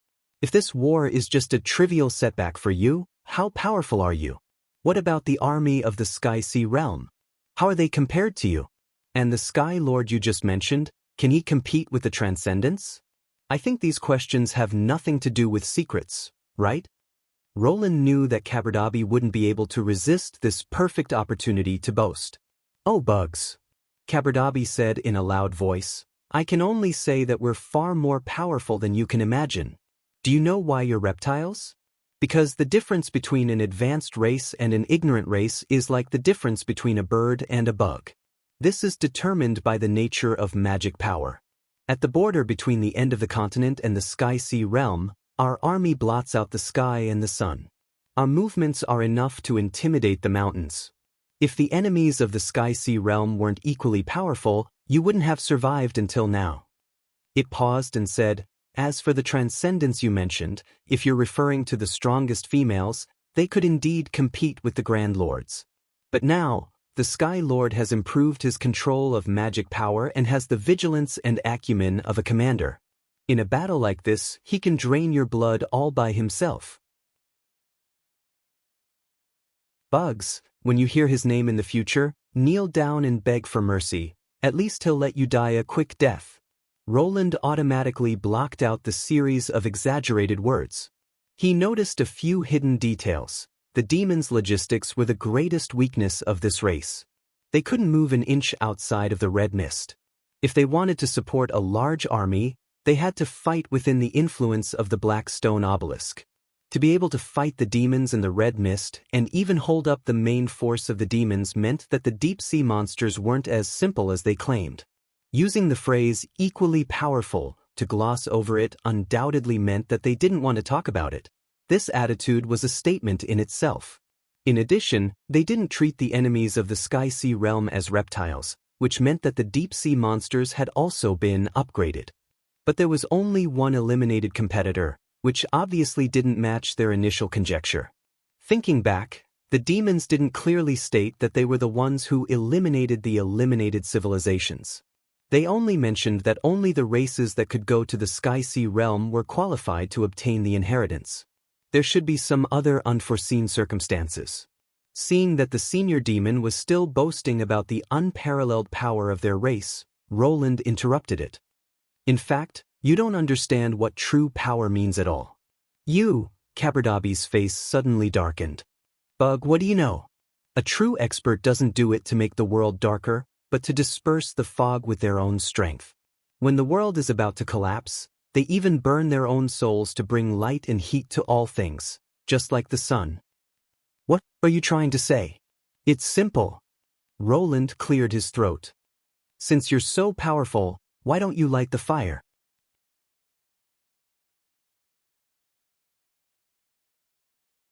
Chapter 1003. In the conference hall of Neverwinter Castle. All the representatives looked gloomy, especially Agatha and Phyllis. The information from the senior demon had undoubtedly subverted their previous understanding of the world. They had fought from the land of dawn to the edge of the continent for nearly 1,000 years. Countless people had been killed, but they found that the demons had not done their best. On the other side of the vast continent, there was a place called the Sky Sea Realm, where the monsters were no weaker than the demons. The reason why human beings had not been wiped out was that they had held back the demons. This was definitely a heavy blow to the belief of the Tequila Witches. The solemn atmosphere even affected the Witch Union and the sleeping spell. This time, they had taken the initiative to attack the First Army's outpost. Although the results of the battle seemed to be brilliant and the casualty ratio was the highest in the past 400 years, it was achieved when the demons did not know their opponents at all and coincidentally followed the First Army's ideal battle rhythm. It was still unknown whether they could achieve the same great victory next time. As long as there were more casualties, it would be impossible for human beings, who had lost a large area of land and population, to completely eliminate the demons. Maybe they made it up. Vendi could not help but stand up and encourage them. After all, no one has ever set foot on the edge of the continent. Who knows if it's true or not? I don't think we should take it seriously until we get the confirmation. What do you think? However, only a few people agreed. Agatha cast a grateful look at her and said, although Caberdabi's words were exaggerated, to be honest, I don't think they were all lies, especially the part revealed in the early stage of the soul transfer. At that time, it had almost no control over its body, and what it said was basically what it thought. I think Zoe should have also felt that. Even the words that it said, which were almost like ravings, could corroborate what it said later. Unless it had been preparing this lie for several years and trained itself for a long time, it couldn't have done this. Do you mean the legacy shard? Scroll asked thoughtfully.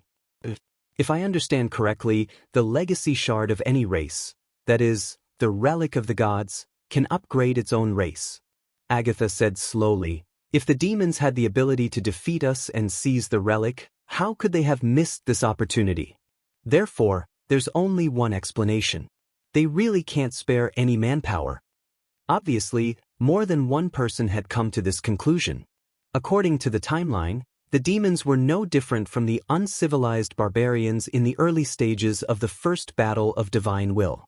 They fought against the scattered human kingdoms for decades, and it was then that the underground civilization found the humans. When the second crimson moon came, the enemy suddenly became much more terrifying. In a decade or so, the Union was forced to retreat from the fertile plains. If leveling up could give them such a huge advantage, then the demons should eliminate humans as soon as possible. We really underestimated the strength of the demons, Phyllis said, blaming herself. Now that I think about it, the Union has never looked outside the Kingdom of Dawn for 400 years. Our eyes were always fixed on the familiar land beneath our feet, and we knew nothing of the world beyond the continent. Ignoring the Sky Sea Realm at the end of the continent, we don't even know much about the other end of the Land of Dawn. What's the other side of this continent like? Roland asked curiously. I've only seen it in ancient books. It said that it's an extremely barren land with mountains and cliffs everywhere. Its average height is much higher than that of the Land of Dawn, Phyllis recalled. They were hundreds of miles apart, connected by a rising mountain range, and surrounded by the rising and falling sea. Usually, half of the mountain range is submerged in the sea, and only when the tide is low will it be fully visible. It said that the demons invaded the Land of Dawn through the mountain range.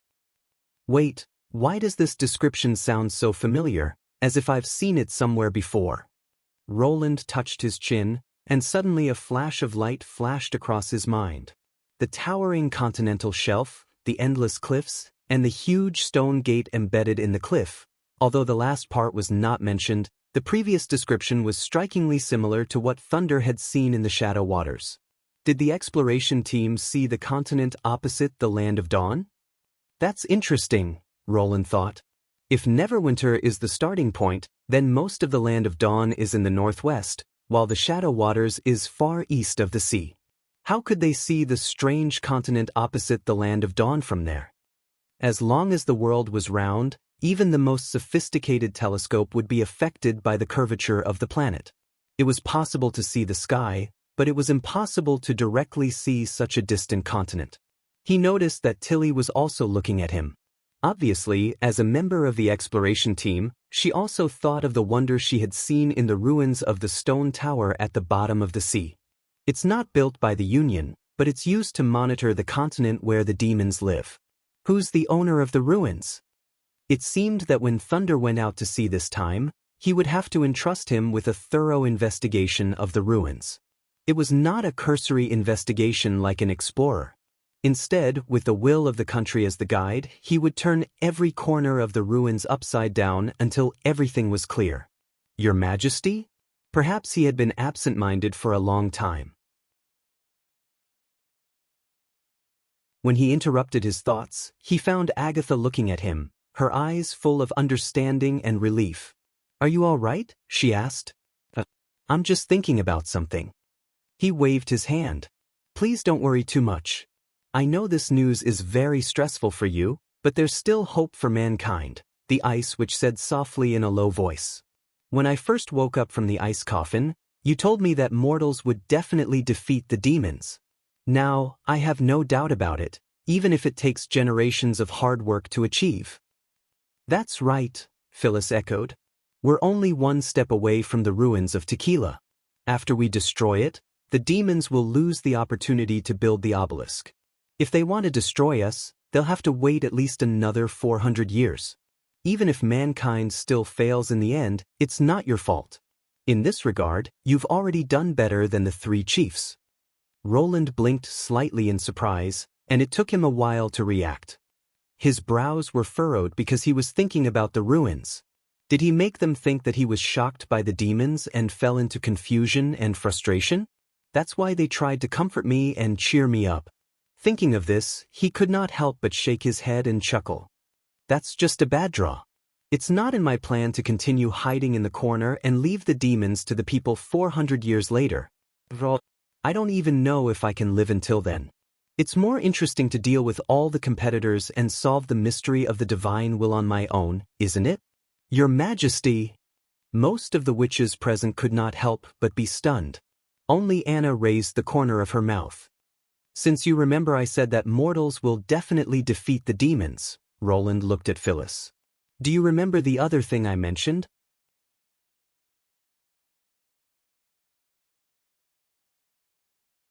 Chapter 1004. The fireplace in the room was blazing, casting a red glow on half of the floor. Listening to the crackling of the firewood and looking out of the window at the whistling north wind and falling snow, Azima felt warm all over. Perhaps it was the sequela of rummaging through the garbage for food when she was a child, but her hands would get frostbite in the winter and the skin would crack and molt. After moving to Sleeping Island, it didn't get better. Instead, it got worse because of long-term exposure to salty seawater. But now, there were only a few shallow cuts on her fingers. There was no trace of blood, and she did not feel any pain. Although compared to the suffering she suffered when she was a vagrant beggar, the frostbite was not unbearable, but no one would complain about less pain. She had almost forgotten about this kind of comfortable feeling that she had just experienced.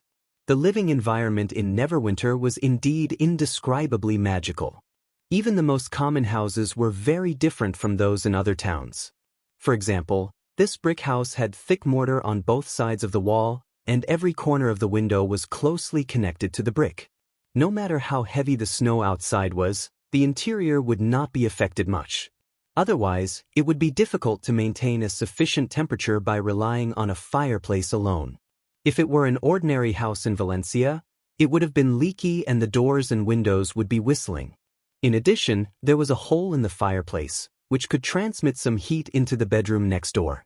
When the fire was extinguished late at night, the bed would basically be warm. And this was only a small part of what she had found. Similar details could be found everywhere in Neverwinter. The longer she lived in Neverwinter, the more she felt it. Sometimes, Azima could not help but wonder if the city was built for people to live here. It was a paradise for enjoyment. As for why it was built in the western region, which was the most affected by the months of demons, it was because of the strong contrast. The warmth felt in a place like spring all year round was obviously not as impressive as the warmth in a world of ice and snow. The more impossible something was, the more praiseworthy it would be when it was achieved. For a moment, she almost believed it herself. The soup is ready. Dinner is ready. Doris walked out of the kitchen with a pot of thick soup and placed it on the low table in the living room. Thank you. Azima handed him a cushion and sat down at the table. 2 dishes and a soup, all of which were made with mushrooms as the main ingredient. This kind of mushroom was called the bird beak mushroom, which was a specialty of the western region. It had an excellent fat texture and fragrant juice. No extra seasoning was needed. As long as some salt was sprinkled on it, it would be delicious no matter how it was cooked. However, she also knew that this was actually the cheapest ingredient in Neverwinter, and its price was comparable to that of wheat.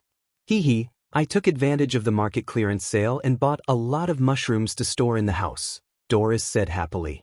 Even if we run out of food this winter, these mushrooms should be enough for us to last until spring. Although the taste won't be as delicious after a long time, at least it can fill the stomach. Azima scooped up a spoonful of soup. In the light of the fire, the oil droplets floating on the surface of the soup reflected a golden luster, which was quite attractive.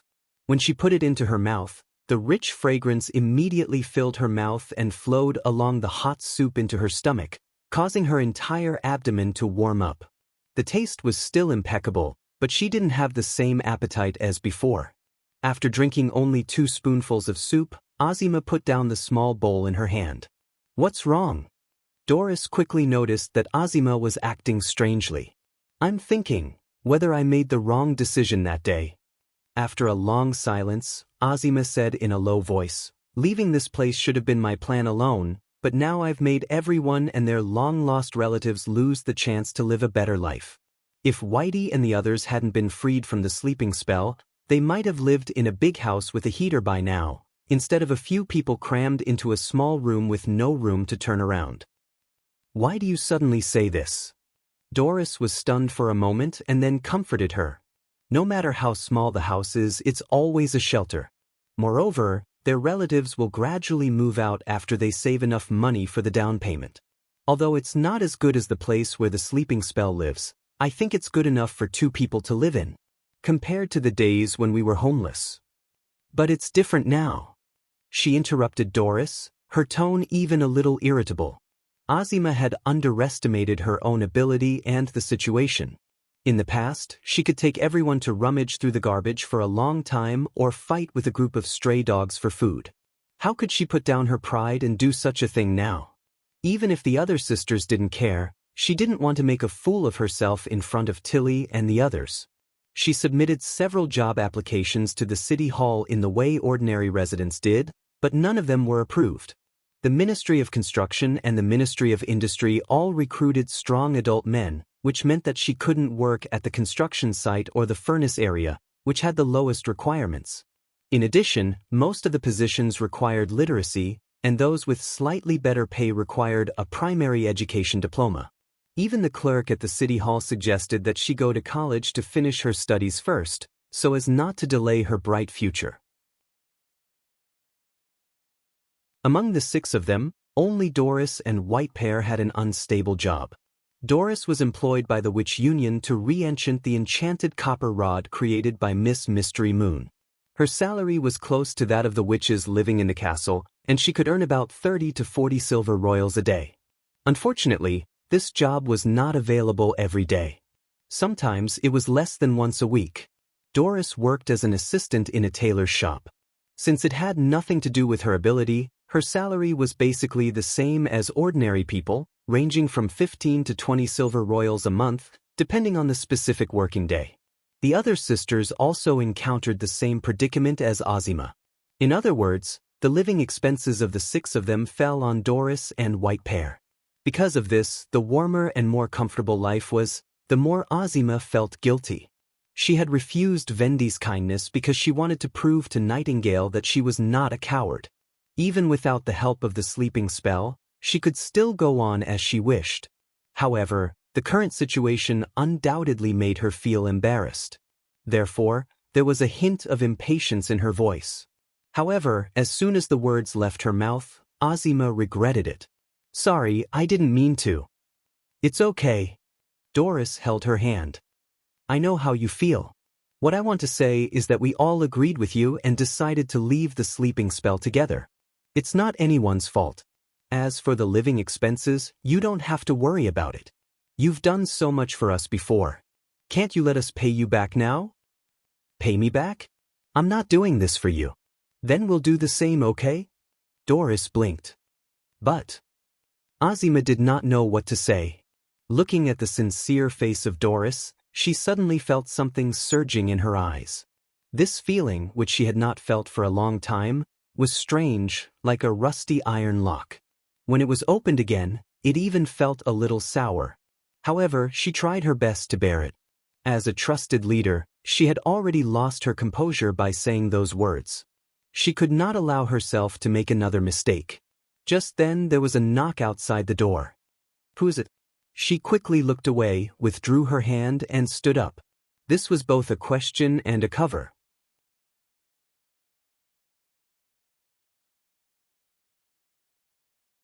Chapter 1005. Walking through the windy and snowy streets, Azima once again stepped into the castle district of Neverwinter. Although it was a bit unusual to summon her at night, out of her trust in Vendi, she agreed to go with her and asked Doris, who wanted to go with her, to stay in the house. In case any accident happened, at least her companions would not be affected. Standing outside the castle gate, Azima could not help but tighten her collar. "Are you cold?" Vendi glanced at her with a smile. "Don't worry, you'll take it off soon after we go in." "Wait, take it off? Does His Majesty want to talk about?" "Please come in, Lady Vendi." Just as she was feeling bewildered, the door slowly opened to both sides. The guard bowed to the two of them and made an inviting gesture. "His Majesty is currently in the study. I still have duties to attend to, so I won't take you up. Thank you for your hard work." Wendy nodded, took Azima's hand, and led her into the castle. In an instant, a warm wind drove away all the cold and enveloped her body. "So, this is the heater." Although she knew that high-class houses were equipped with such a new heating device, which could keep people warm without open fire, she was still a little shocked when she experienced it. The servants walking back and forth in the castle were all dressed in beautiful and light summer clothes. Unlined blouses and long skirts could be seen everywhere. In a corner of the dining hall, many witches were barefooted and running around on the carpet. Compared to autumn, it was more like summer now, which made her doubt her conjecture again. He had indeed built Neverwinter here for the sake of enjoyment. Beside her, Vendi had already taken off her coat and winked at her. "If you don't take it off, you'll soon sweat.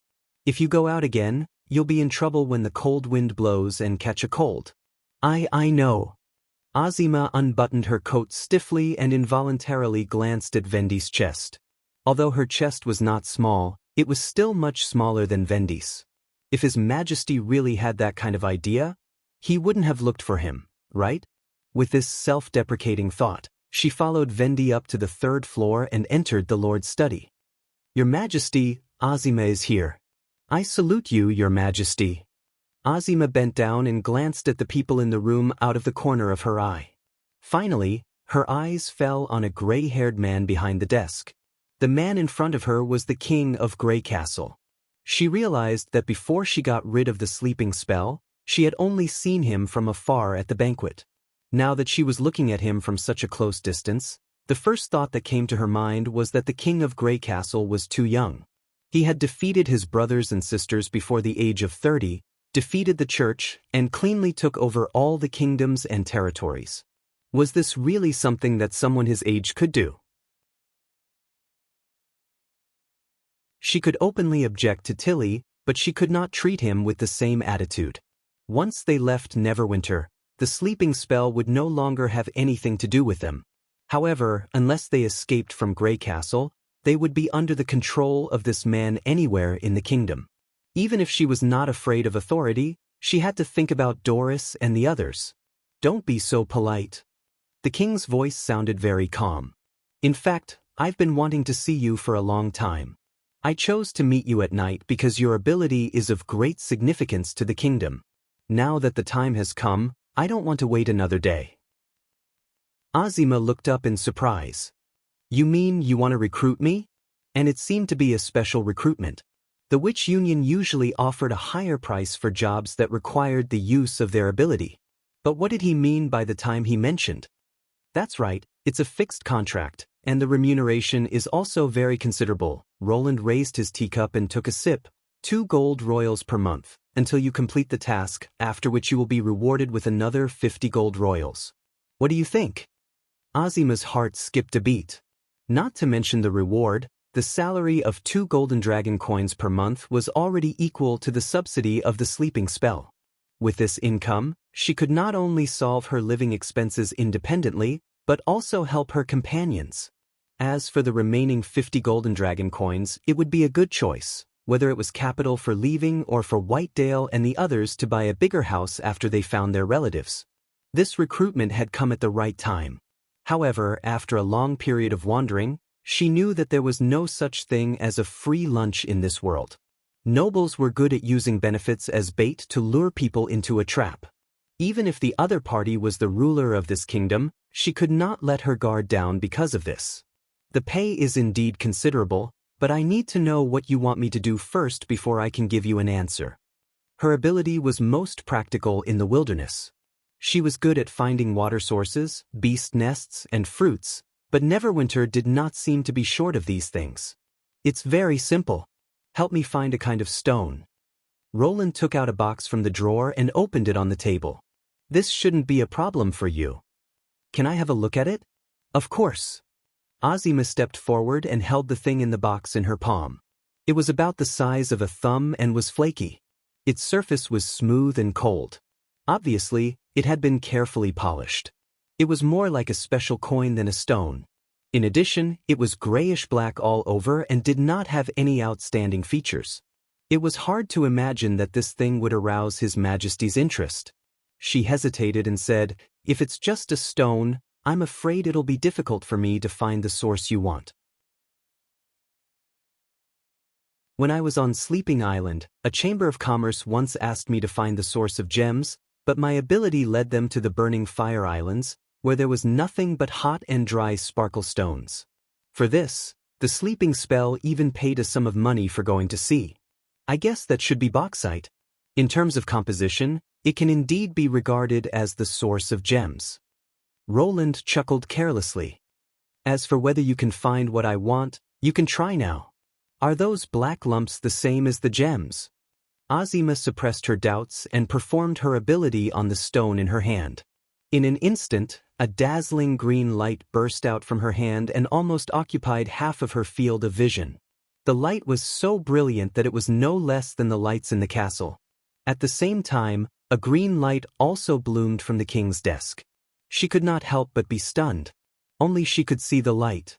Not only could it indicate the direction of the source, but it could also show the degree of concentration of the source. Most of the time, it was like a firefly, densely distributed in the surrounding world. According to the constantly merging directions, she could go from one gathering point to the next. It was not surprising that the king hid the other part of the stone in the desk. This was just a simple test to confirm whether her ability would work. But what surprised Azima was the intensity of the beam of light. This meant that the inconspicuous stone in her hand and the one hidden in the desk were of the source level. It was the first time that she had seen such a small source level. But how could it be possible? Before going to Sleeping Island, she had obtained a golden dragon by chance. At that time, she had thought of using her ability to find more coins that she had accidentally lost. However, this idea did not come true in the end. After all, there were very few unclaimed coins, and most of them came from other people's pockets. Even if she knew, she could not do anything about it. Nevertheless, she had found out the nearby source. At that time, the strongest reaction was undoubtedly from the underground vault of the Lord's castle. But even compared to that light, this green light was not inferior.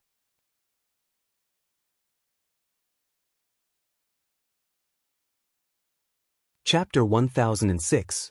After a long time, Azima took a deep breath and pointed to Roland's desk.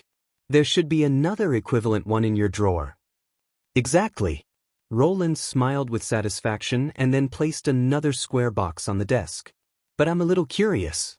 Why do you call it equivalent instead of identical? Because the reaction of the two is different. Although they are both source level, the first one is more intense. Azima described what she had seen. Can you find a third equivalent one? Please let me try. She focused her mind and felt the green light in her hand again. Since the previous target was too close, she had ignored the other signs. After concentrating, Azima quickly found 3 other extension lines. They pointed to the east, west, and north, which meant that there were at least 3 sources that were larger than the one in her hand. However, what puzzled her was that although the guiding lines looked very thick, they were actually made up of countless dim, thin threads. After informing His Majesty about the feedback of her ability, Roland nodded thoughtfully. That is to say, you can't know how far it is before you get to the source. Yes. Then let's go east first and then north. Roland quickly made a decision. It's too dangerous to enter the barbarian land from the west. If we can't find the source by the sea, it won't be too late to turn north. Azima hesitated for a moment and then asked the question that had been bothering her. Your Majesty, is this thing more valuable than gold? She was not a combat witch and had very limited means to protect herself. If this thing was really so valuable once the information was leaked, not only would she fail to complete the task, but she would also lose her life on the way. The young king probably sensed her concern and said with a smile, in fact, it's both precious and worthless. For those who don't understand it, it's just an ordinary stone with no ornamental value and no use. But for me, it's far more valuable than gold. It's also the key to opening the task line of resplendent radiation. Resplendent radiation? What's that? Azima found that she seemed to understand, but when she thought about it carefully, she didn't understand anything.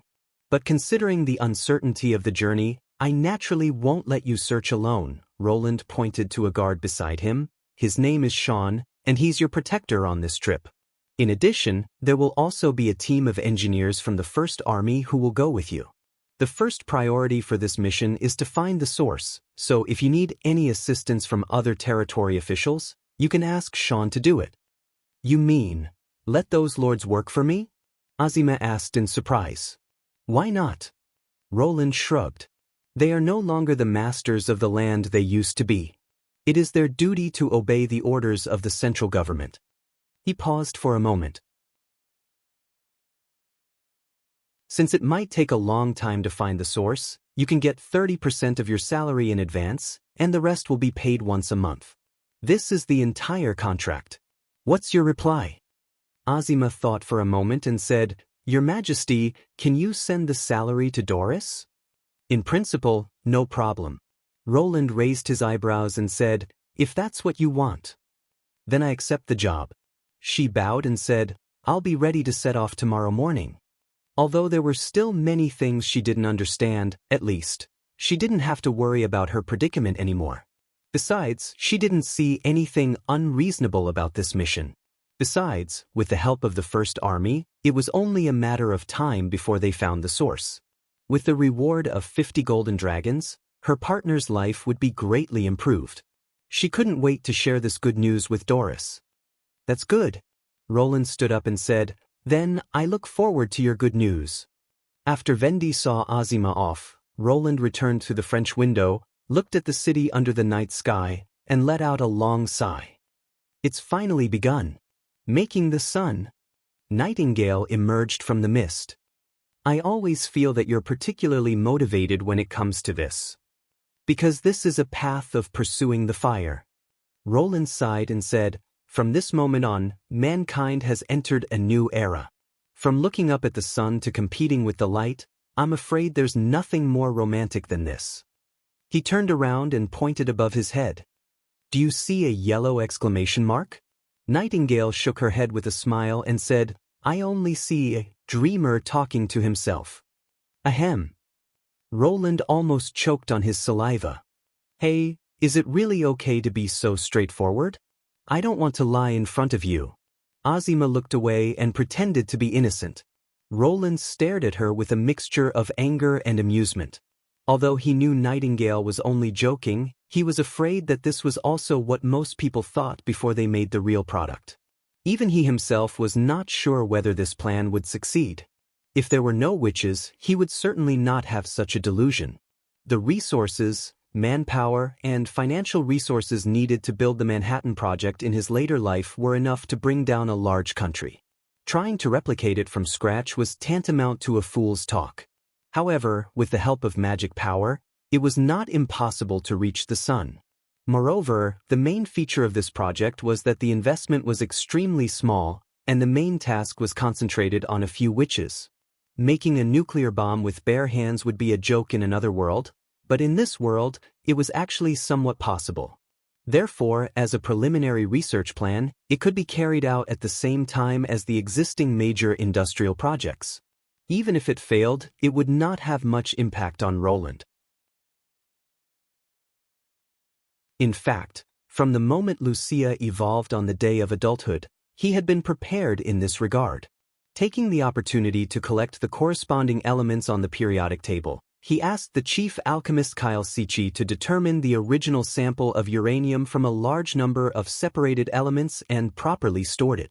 Uranium could be said to be widespread in nature. In addition to uranium mines, it could also be found in granite, coal, and even seawater. However, in terms of conventional technical means, it had no value to be mined. However, Lucia's ability directly surpassed the threshold of separation and purification. As long as there was a sample, she could gather the trace elements of uranium bit by bit to meet the needs of the raw materials. The heroic speech at the meeting was more to boost everyone's morale, but there were some words that he hid in his heart. The romance of competing with the light was only half of the reason. If it were not for the crisis of life and death, he would not have made up his mind to implement this plan. However, from the news from the senior demon, he realized that perhaps the human race was already in a crisis of life and death. Where was the end of magic power? He had no idea. He did not dare to look down on this kind of unreasonable unknown power. The demon's speed of progress was astonishing, and the reason was actually the upgrade after seizing the inheritance. Agatha's proposal seemed to have no problems, but the biggest loophole was that the demon would have time to deal with it. The Union had failed miserably because they had neglected this point. If the demons and deep-sea monsters won the third battle of divine will, what would it be like if they were to be upgraded again?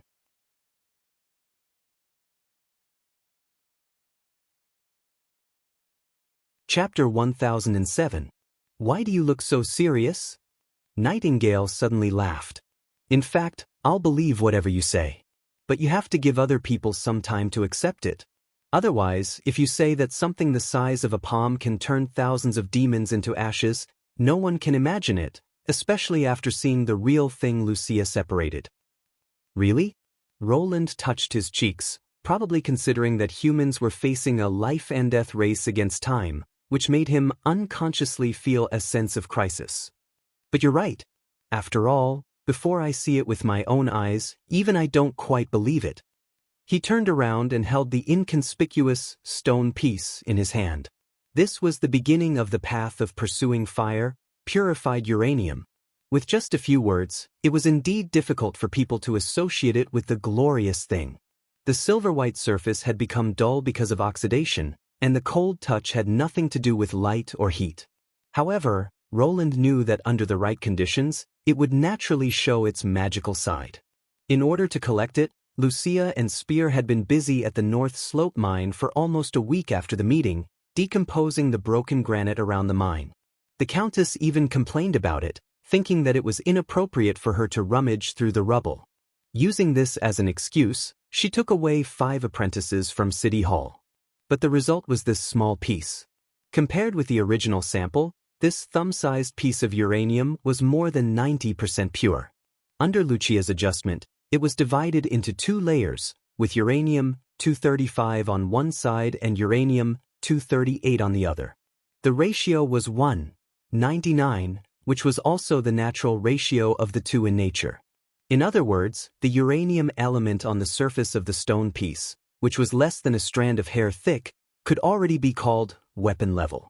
As an almost stable nuclide, uranium-238, which was the majority but not very useful, and uranium-235, which could be used to make ultimate weapons, had a half-life of billions of years. With such a long decay period and the alpha particles released during the decay, the radiation range in human tissues was only dozens of microns, and it could not even penetrate the skin. Therefore, even if one held it in one's hand, one would not suffer any fatal external damage. Of course, this did not mean that direct contact with high-concentration uranium was absolutely safe. After all, some of the alpha nuclides produced by the decay might be highly toxic. It would be troublesome if they stuck to one's hand and entered the stomach. Therefore, Roland asked Soroya to wrap the stone with a transparent film. In addition to preventing it from further oxidizing, it was also to avoid chemical poisoning. Most people in this world did not have the habit of washing their hands frequently. He looked at the item in his hand and couldn't help but sigh. This piece of uranium, which contained great energy, lay quietly in his palm. Before it reached the critical point, it looked so peaceful and harmless, almost no different from ordinary iron. It was no wonder that Pasha and the others were in disbelief. Now that they had taken this step, the first task was to collect all the materials needed for resplendent radiation. Azima was able to find samples with much lower purity through high-concentration uranium coins, which at least proved that it was feasible to use it for prospecting. Although Lucia could get enough uranium-235 by decomposing and polymerizing it in the mine day after day, that would defeat the original intention of multiple projects. She still played an irreplaceable role in the field of high-end metal smelting. Moreover, it was impossible to make a real live bomb with weapon-grade uranium alone. To prevent it from becoming a dirty bomb, Roland needed a really rare element. It was usually associated with uranium but its content was only 1/1,000,000th of the former. Even with Lucia's help, it would still require a large amount of raw ore. All in all, it was up to Azima. Roland put the small piece of uranium back into the box and locked it in the drawer again. Then he took out an unfinished internal combustion engine design drawing from a file beside him and spread it on the table. Although most people in Neverwinter would go to bed early on a cold and snowy night, Roland still had a lot of work to do. "Are we going to stay up late again?" Nightingale tilted her head and asked. He stretched his neck and picked up the quill. "We finally see hope. I can't let all our efforts go to waste just because I'm lazy. It's not a big deal to sleep less in order to make a name for ourselves." "Really? But it sounds like you don't mean what you say." "Ahem, didn't you believe everything I said? But it's also your request to use your ability to confirm your true feelings." Nightingale stuck out her tongue. "But I want to do this, okay?" Roland said helplessly. "I don't want to lose to the demons and the so-called divine will." "Yes, I mean it this time. Then I'll go make you a cup of hot tea and some supper." Nightingale smiled. 5 spices barbecue, honey mushrooms, salt and pepper fried prawns, and refreshing chaos drinks. What do you think? Hey, you want to eat them yourself? Roland shook his head and did not know whether to laugh or cry. "Whatever you like." "As you wish, Your Majesty," she said slyly. The next day, Azima set out on a journey to find the source of the high-purity uranium with her. At the same time, Roland received another piece of good news from City Hall. The Petroleum Fractionation Tower project, jointly participated by the Ministry of Construction and the Ministry of Chemical Industry, had completed the construction of Tower No. 1. To show that he attached great importance to the project, Roland attended the launch ceremony in person. The tower was located on the bank of the Redwater River in the industrial area of Neverwinter. It was nearly 25 meters tall and was another masterpiece of new technology and ideas. There was nothing special about the tower itself. It was divided into several layers in the middle and used the different boiling points of oil and steam to separate different products. The specific temperature measurement and evaporation control had been completed in the laboratory. Coupled with Anna's welding skills, the tower could completely meet the requirements of simple fractionation. In fact, the quality of the distillate had little to do with the tower itself. It was so small that in some places, oil could even be produced by building a boiler with bricks. This reminded him of the geography books he had read when he was a child.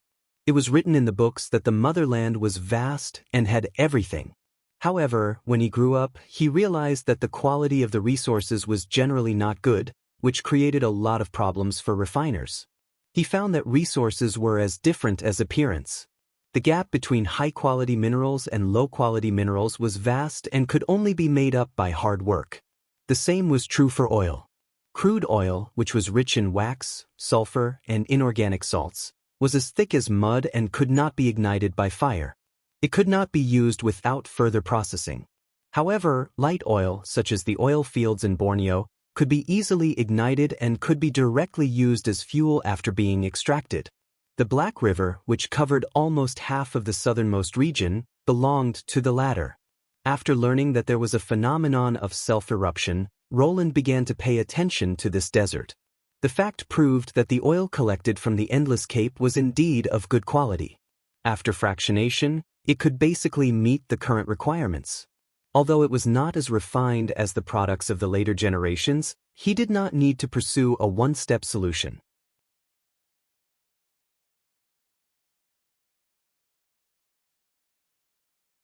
Chapter 1008. Whether it was the transportation, unloading, feeding, or collecting of raw materials, the entire refining area had used steam power to replace manual labor. It was the most mechanized factory in Neverwinter. Since it needed to consume a large amount of coal and crude oil, the plant looked like a huge rectangular square from above. The northern end of the square was directly facing the Redwater River, which served as both a special dock and a coal yard. Several conveyor belts connected to the steam engine continuously transported coal to the boiler room. The parallel black lines formed a sharp contrast with the gray cement ground around it. The other end of the square was used to store marine oil from the shoal. The tracks and the trailers that came and went formed the picture of this half of the square. When there was a shortage of coal, the boiler room could also directly use the unrefined oil as fuel. The oil storage warehouse on the west side of the fractionation tower was half completed. The concrete warehouses lined up like fortresses. Their rough shape was incompatible with the residential buildings on the other side of the river, but they had an indescribable sense of beauty. At the same time, Roland knew that the technical content was not low at all.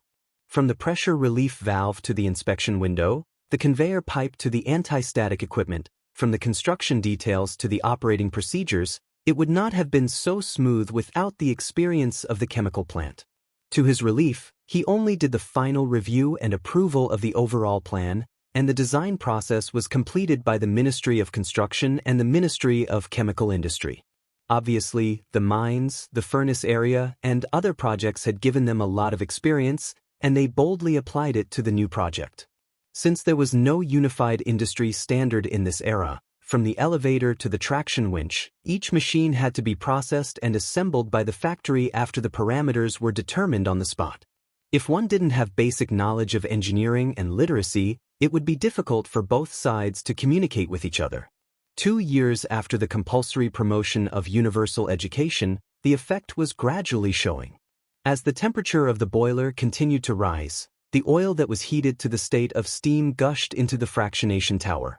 This could be seen from the snow on the tower that turned into wisps of water vapor.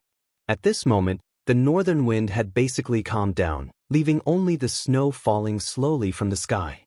However, the people who came to visit did not move at all. They stared at the beautiful metal tower, their breaths echoing with the steam from the various machines in the square. In this cold winter where there was no sunlight, it actually formed a warmth that did not lose out to the wind at all. So beautiful! Edith stood on the steel bridge and murmured. This place was about a few miles away from the refinement area, so there were not many people around. Occasionally, there would be people hurrying by, but most of them were heading towards the direction of the tower. Other than witnessing the birth of something new, they also wanted to see His Majesty. But when they passed by the Pearl of the Northern region, most people would involuntarily glance at her and the person beside her. There was no doubt that in their eyes, the two women standing in the snow were breathtakingly beautiful. "Isn't this just a chimney?" What was so beautiful about it? Cole thought to himself, but he didn't dare to say it out loud. If you want to see it, why don't you go with City Hall? Sir Barav clearly arranged a better position, and His Majesty also. Although the terrain here was relatively high and the field of vision was wide, due to the distance, he couldn't see clearly. More importantly, this was a good opportunity for people of the same profession to get to know each other. It didn't matter what they wanted to see. When all the officials of City Hall gathered together, the point was no longer just to watch. In the words of the era of the nobles, it was like a banquet. The focus was definitely not on the food, but on the people you talked to and the new friends you got to know. For his sister, who was extremely good at socializing, it was impossible for her not to know this. She had clearly said that he would train hard in City Hall, but she deliberately missed such an opportunity. Sometimes he really couldn't understand what was going on in her head. However, Edith's slight twitch of the corner of her mouth made Cole shut up. "Of course it's for you, my dear brother," she said softly and teasingly. "Do you really want to appear in front of the other officials in your current appearance? Wait, this is all because of your request." It was fine to wear those clothes at home, but he didn't expect to be forced to wear them out. If he was seen by his acquaintances, he was afraid that he would have to jump off the bridge. But it was all his fault for being so bored. When he was holding his sister's clothes up and down, his sister suddenly came back and saw him, causing him to give in so easily. Otherwise, he wouldn't have so easily compromised. Cole was about to express a little protest when he suddenly heard a frivolous whistle behind him. He suddenly felt a heat on his face and subconsciously pulled his collar, wanting to bury his head. Well, this isn't the right way to deal with it. A hand pressed against his chin, forcing him to look up again. Then Cole saw the Pearl of the Northern Region turn around and look at the passerby contemptuously. Even he couldn't help but shiver when he saw the coldness in her eyes that kept people 1,000 miles away. The passerby took 2 steps back and dared not say another word. He quickly walked out of her sight. "Do you understand?" Edith shrugged. "This is also a test for you." "If I was dressed normally, I wouldn't have encountered this kind of thing," Cole muttered softly. "But if you want to participate in politics, something irresistible like this will definitely happen. The only thing you can do is to accept it and try to control it." She paused. "Do you think that when Timothy entered the Northern Region, I welcomed him with a smile willingly? Everything in the world has different sides. The key is which angle you look at it from. Besides, you couldn't help but try on my clothes. In fact, you were also looking forward to this moment, weren't you?" Cole couldn't help but choke. His sister could always explain some unreasonable actions clearly and logically. At this time, if he continued to argue, he would only be defeated. The right thing to do was to stay silent and wait. As for the last sentence, he would never admit it. However, was the beauty that she mentioned before also because of the angle? After changing the topic and asking the question in his mind, Cole clearly saw a touch of redness on her cheeks. "Do you still remember what the winter in the city of Evernight is like?" He was a little stunned, and a series of images suddenly appeared in his mind. However, he rarely saw the city in them. Most of the images were of warm fireplaces, ale, and banquets. Basically, he could only think of indoor scenes. After a while, he said with uncertainty, "Does it look peaceful?" "It's dead silent, as if the whole earth is frozen." Edith looked in the direction of the tower. "I always thought that was the normal winter, but now it seems that it's not the case." She exhaled a white breath. "What do you see now?" "The earth is breathing, and the fog is the best proof that it is still active." "I don't quite understand." "This proves that nature can be changed by people," the Pearl of the Northern Region said word by word. "People don't have to live by the sky, nor do they have to follow the rules of heaven and earth. They are suppressed by it because they are weak. When we become strong enough, we can even change the world. Isn't such power beautiful enough?" However, Cole saw something else that was even more beautiful. The woman who said these words seemed to emit an indescribable light. Her long green hair fluttered against the falling snow, which was more beautiful than any natural scenery. The redness on her cheeks was not as fierce as before, and her fair side profile looked extremely vivid. He suddenly had a strong impulse.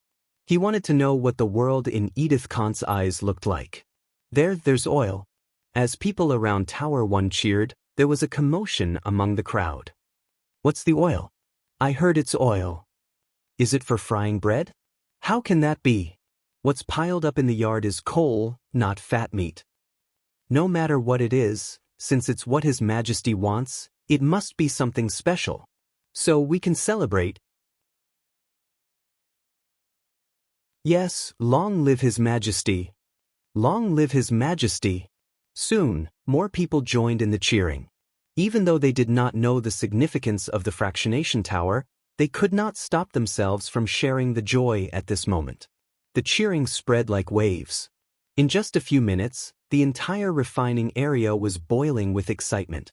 Under this kind of atmosphere, the dreadful months of demons seemed to have lost its luster.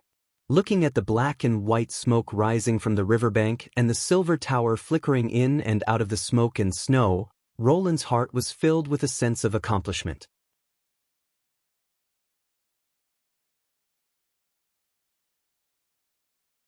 Chapter 1009. Eon. When Lorgar crawled out of the warm quilt, her head was still a little swollen. She smacked her lips and tasted the lingering fragrance of the strawberry liquor. It seemed that she had drunk too much again. Ah wow! She could not help but let out a low whimper. She had been like this for more than a week since she returned from the battle. The culprit was, of course, Chief Roland Wimbledon. All the witches who participated in the battle received a generous reward, ranging from dozens of notes to more than 100. As a frontline fighter, she also received 35, which was equivalent to almost 100 golden dragon coins. It was common for Majin warriors to be rewarded after the battle. The reason why the Majin warriors were willing to fight with their lives in the holy duel was not only to show their bravery and glory, but also to fight for more rewards. It was difficult to nourish everyone in the resource-poor desert. If they wanted to live a better life, they had to compete with each other. However, the witches in the Witch Union treated the rewards differently. Every night, after the study, the castle hall would be very lively. With extra money in their pockets, the witches' greatest pleasure was to exchange the notes for various kinds of food in the kitchen and then share them with the others. Andrea, in particular, not only received the most rewards, but she was also very good at organizing banquets. It could even be said that she was the one who started this trend. Lorgar had to admit that these beautiful pieces of paper seemed to contain some kind of magical power. They spent them effortlessly. It was only when Lorgar calculated the total amount of money they had spent that night that Lorgar realized. However, this kind of activity could not be stopped. It was the first time that the wolf girl experienced such intimate contact among her peers. After deciding to join the Witch Union, she was quickly recognized and accepted by everyone. She was even a little flattered by their trust. Although witches born among the Majin San Nation were called divine ladies and were respected by most of the people, divine ladies rarely interacted with each other. After all, they were the sharp blades of the race for status. Not to mention eating and drinking together, they would even be extremely vigilant when meeting each other. Of course, although everyone had extra money, it was still difficult to drink chaos drinks to their heart's content. Therefore, Andrea came up with a few guessing games. The winner would drink chaos drinks, and the loser would drink white wine. Abilities were not allowed, and only those with God stones could participate. Then, she became like this. Was his luck really that bad? Naturally, Lorgar wouldn't admit it, so it was all the great chieftain's fault. If he hadn't come up with such a paper reward, and instead gave out the golden dragon like before, she didn't believe that everyone would be so generous as to use it up so quickly. No, he couldn't let this continue. The wolf girl patted her cheeks. Don't forget that you're here to hone your martial arts. If you continue to indulge yourself like this, your skills will go to waste. She had never seen the gods' punishment witches celebrate like this. They were always so solemn and calm.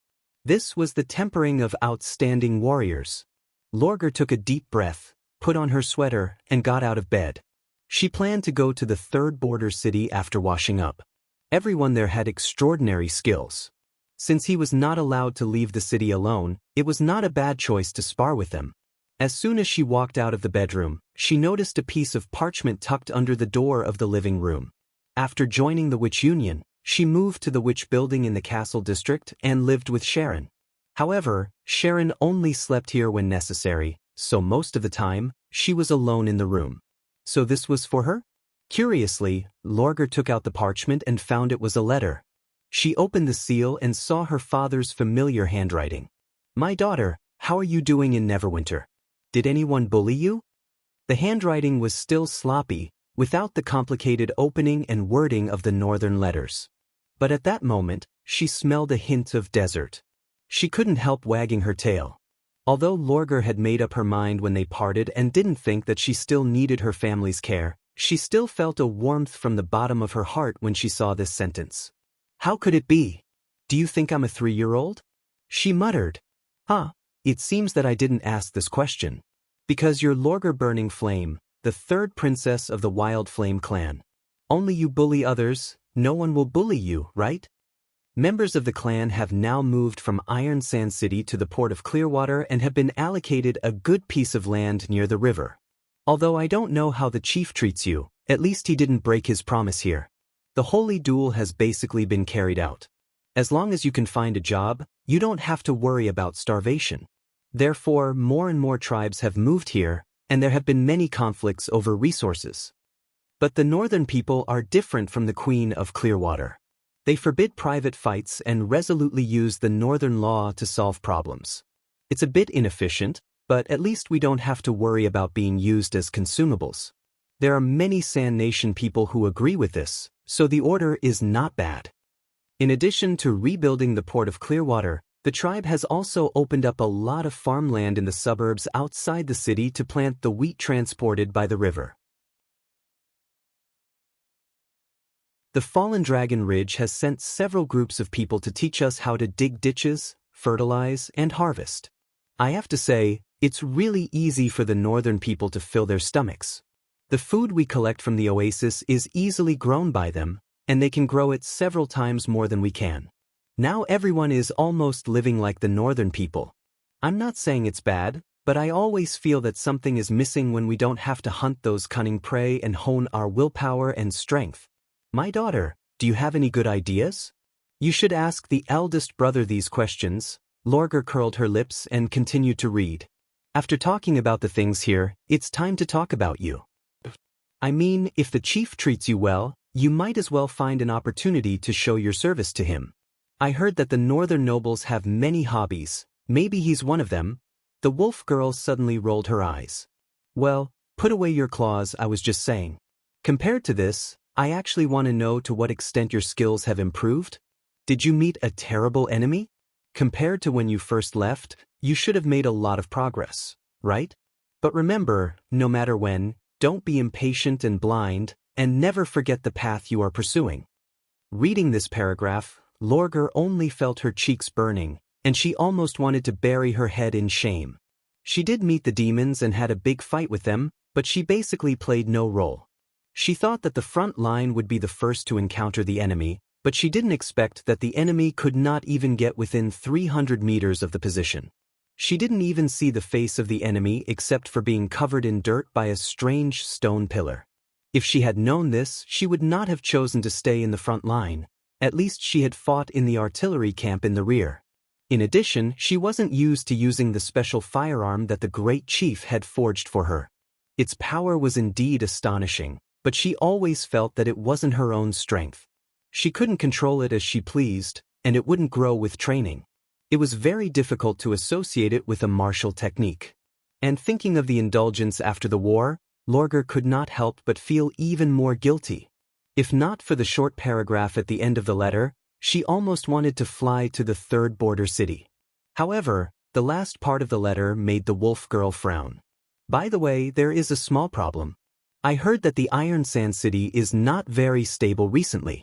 The big clans that have not yet moved seem to be very dissatisfied with a large number of Sand Nation people leaving the Silver Stream Oasis, but the specific situation is not clear. As for whether to tell the chief, it is up to you. If he is too harsh on you because of your appearance, it is normal to let him suffer a little, isn't it? This question hardly needed any hesitation. Lorgar put away the letter and opened the door. When she was about to go to the castle, she happened to see Vendi appear at the end of the corridor. She hurried forward and saluted. "Can you take me to see His Majesty? I have something important to tell him."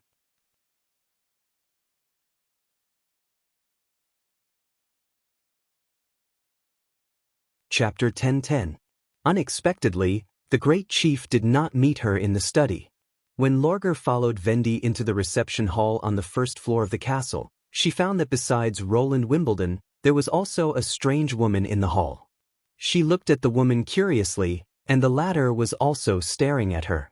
What made the wolf girl slightly uncomfortable was that the woman's eyes seemed to be scrutinizing her, as if she wanted to see through her. "You're here." Roland was still relaxed and gentle. "I came to see you because I have a new task for you. Sit down and talk."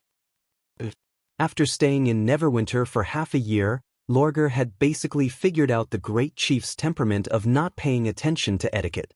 She sat down directly opposite the woman with her tail curled up. "But please allow me to report a piece of news about the southernmost region." "Oh." The woman raised her eyebrows. "Go ahead." Lorgar repeated what her father had heard. "Although I don't think the clans of Iron Sand City pose any threat to the port of Clearwater, it's better to be vigilant. It takes a lot of effort to reclaim a piece of land, but it's easy to destroy it, especially when the main force of the First Army has returned to Neverwinter." "I see." Roland touched his chin and said, "In fact, when we made the relocation plan, the general staff had considered this aspect. Now that it's been almost a year, they should be ready." Lorgar said thoughtfully, "They mean?" "You guessed right," Roland replied with a smile. "Before the threat of the Battle of Divine Will is eliminated, the First Army can't take care of every corner of the kingdom. The matter of the southernmost region has to be resolved by the local forces." He paused for a moment. "Of course, no matter what, I have to express my gratitude to your father. If he's willing to intervene, this matter will definitely be handled more smoothly. Maybe I can write a letter to my father." The wolf girl replied subconsciously. When the words left her mouth, she realized that she had inadvertently stood on the side of Neverwinter, or the great chief. "Since it's a political negotiation, let me handle it." Roland waved his hand. "Besides, I didn't ask you to come here to discuss such a serious issue. First, let me introduce the lady beside me. Her name is May. You may have heard of her other title, Star of the Western Region. Starflower. True?" Lorgar was a little surprised. She was not very interested in dramas and had only heard the name from Echo. She only knew that there were two actors who were very popular in Neverwinter, and that was how the Starflower troupe got its name. But what did this have to do with her? "You must be the third princess of the Wild Flame clan, right? As expected of the people of the desert, they are indeed different from us." May finally withdrew her scrutinizing gaze, stood up, and gracefully bowed to her. "Nice to meet you, Miss Lorgar. Please advise me on our future cooperation." "Cooperation?" Lorgar looked at the great chief in bewilderment. Roland was not a witch, and she did not have the acting ability of Echo. How could they cooperate? "It's like this." Roland raised the corner of his mouth. "Do you remember what I said, that more people should accept those witches with abilities similar to yours? The soul shouldn't be related to appearance. No matter they have different body parts or have scales on their faces, they're still one of us. To achieve this, the quickest way is undoubtedly to play a drama." "You want me to act in a drama?" Lorgar was a little flustered. Although the locals did not show any obvious hostility toward her after she decided not to cover her ears and tail, it was completely different from deliberately standing in the spotlight. "But I know nothing about it, and it's not something I'm good at. Besides, I don't feel any obvious malice in Neverwinter. Maybe you should find someone else." "Don't worry." Roland seemed to know what she was thinking. "You don't have to perform in front of everyone, and the audience isn't Neverwinter. This is an unprecedented attempt. I call it magic film." "Magic film?" the wolf girl repeated. The great chief picked up a strange crystal on the table and shook it in front of her. Only then did she notice that it was not an ordinary ornament. The silver prism was inlaid with 3 dazzling gems and engraved with several blue stripes. As it shook, she could even see cold light flowing in the stripes. This thing is called the sigil of recording. Like the sigil of God's will, it's a technology left over from the tequila era. It can achieve a variety of magic effects by combining different magic stones, Roland explained. However, the function of the time seal is not to change time, but to record a scene and replay it repeatedly. If it weren't for the many high-quality magic stones we collected from the giant devil beast and the senior demon, we wouldn't have been able to obtain such a valuable sigil. In other words, the stage of this performance is not in the central square, nor in any other place, but in this real world. When I heard that magic power can do such wonderful things, I was so surprised and happy that I couldn't describe it in words. May sighed.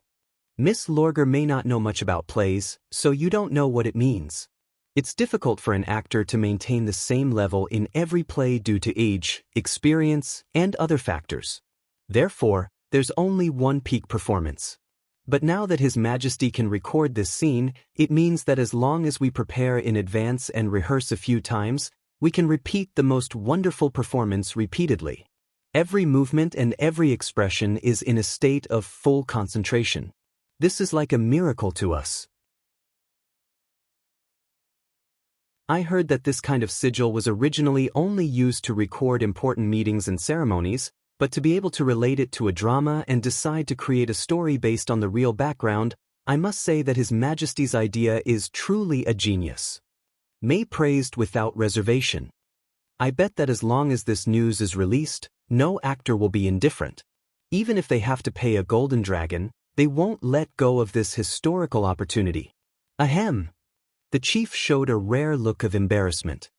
Of course, it's better for the Star Flower Troupe to win this honor. In the past 2 years, you've done a lot to promote the decree. Then he looked at Lorger. What do you think? This story can be said to be tailor-made for you. I spent almost half a month writing it in my spare time. Even in the end, Lorger did not quite understand what was going on in the magic movie. She could not associate a play with a miracle, nor did she want to waste her precious time on such an uninteresting thing. However, when she heard the chief say that this play was specially written for her, she involuntarily changed her mind.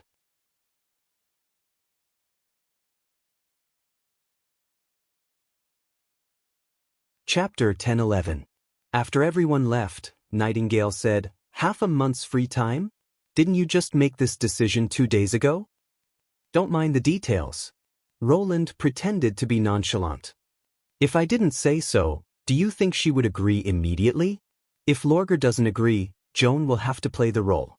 But Joan can't communicate normally until now. She can only be relaxed in front of Lightning and Maggie. Even May won't be able to guide her. That's why I said it so solemnly, so that she can't refuse. This is also one of the negotiation techniques." "Well, let's say you're right." Nightingale twitched her mouth and whispered, "But why do I think that's not the reason she agreed at all?" What did you say?" "No, nothing." She whistled and stuffed a piece of dried fish into her mouth. "Is the matter in the southernmost region really okay?" Roland shrugged and did not pursue the matter further.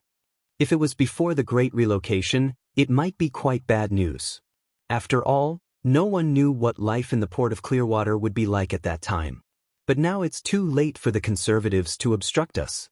The fact that the chief of the Wild Flame tribe wrote to Lorger proves that since they chose to stand against the people, they are destined to be unable to cause too much trouble.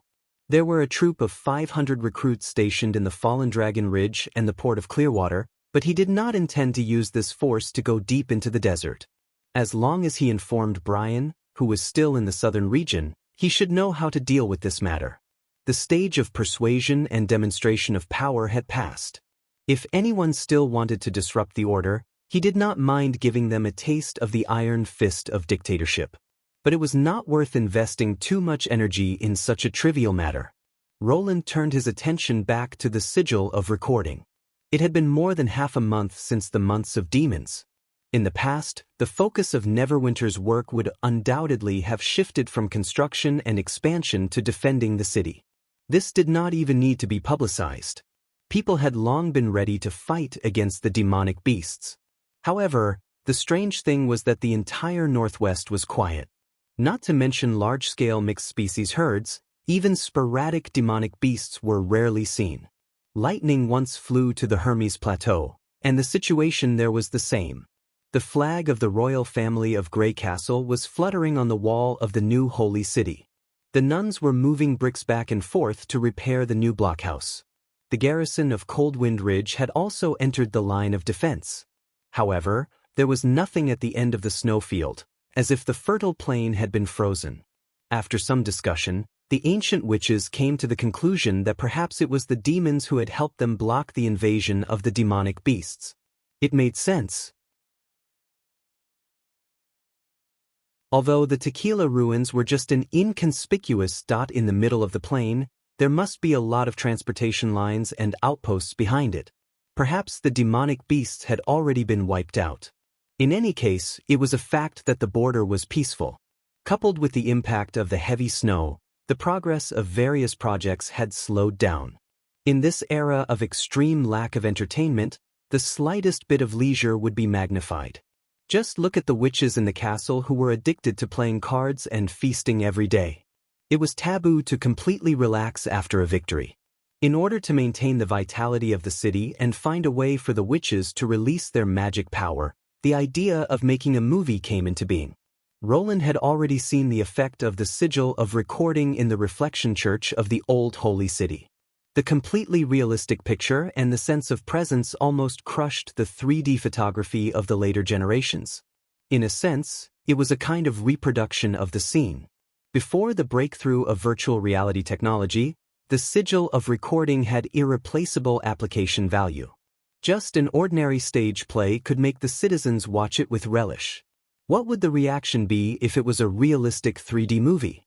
Therefore, when May heard the idea and personally experienced the sigil brought back from the old holy city, it was not difficult to understand why she was so excited that she even lost her composure. For them, this was definitely an epic-making creation. If they could leave their shadow in it, they would definitely be remembered by the whole theater industry. Of course, it was hard for her to imagine that not long after the movie came into being, it had irresistibly replaced the theater and leaped to become the crown of the entertainment industry. However, the sigil of recording also had a disadvantage that could not be ignored. Not only could it obtain raw materials from the demons, but it could also not change the recorded content.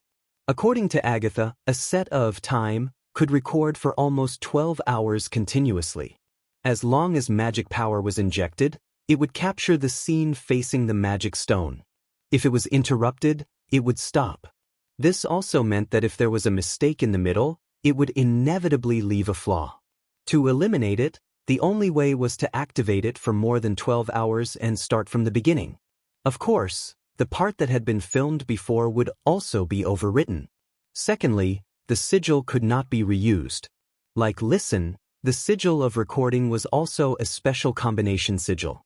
However, the former formed a resonance and cut the pedestal, so that it was divided into two parts, listening and speaking. There was a groove at the top of the crystal pedestal.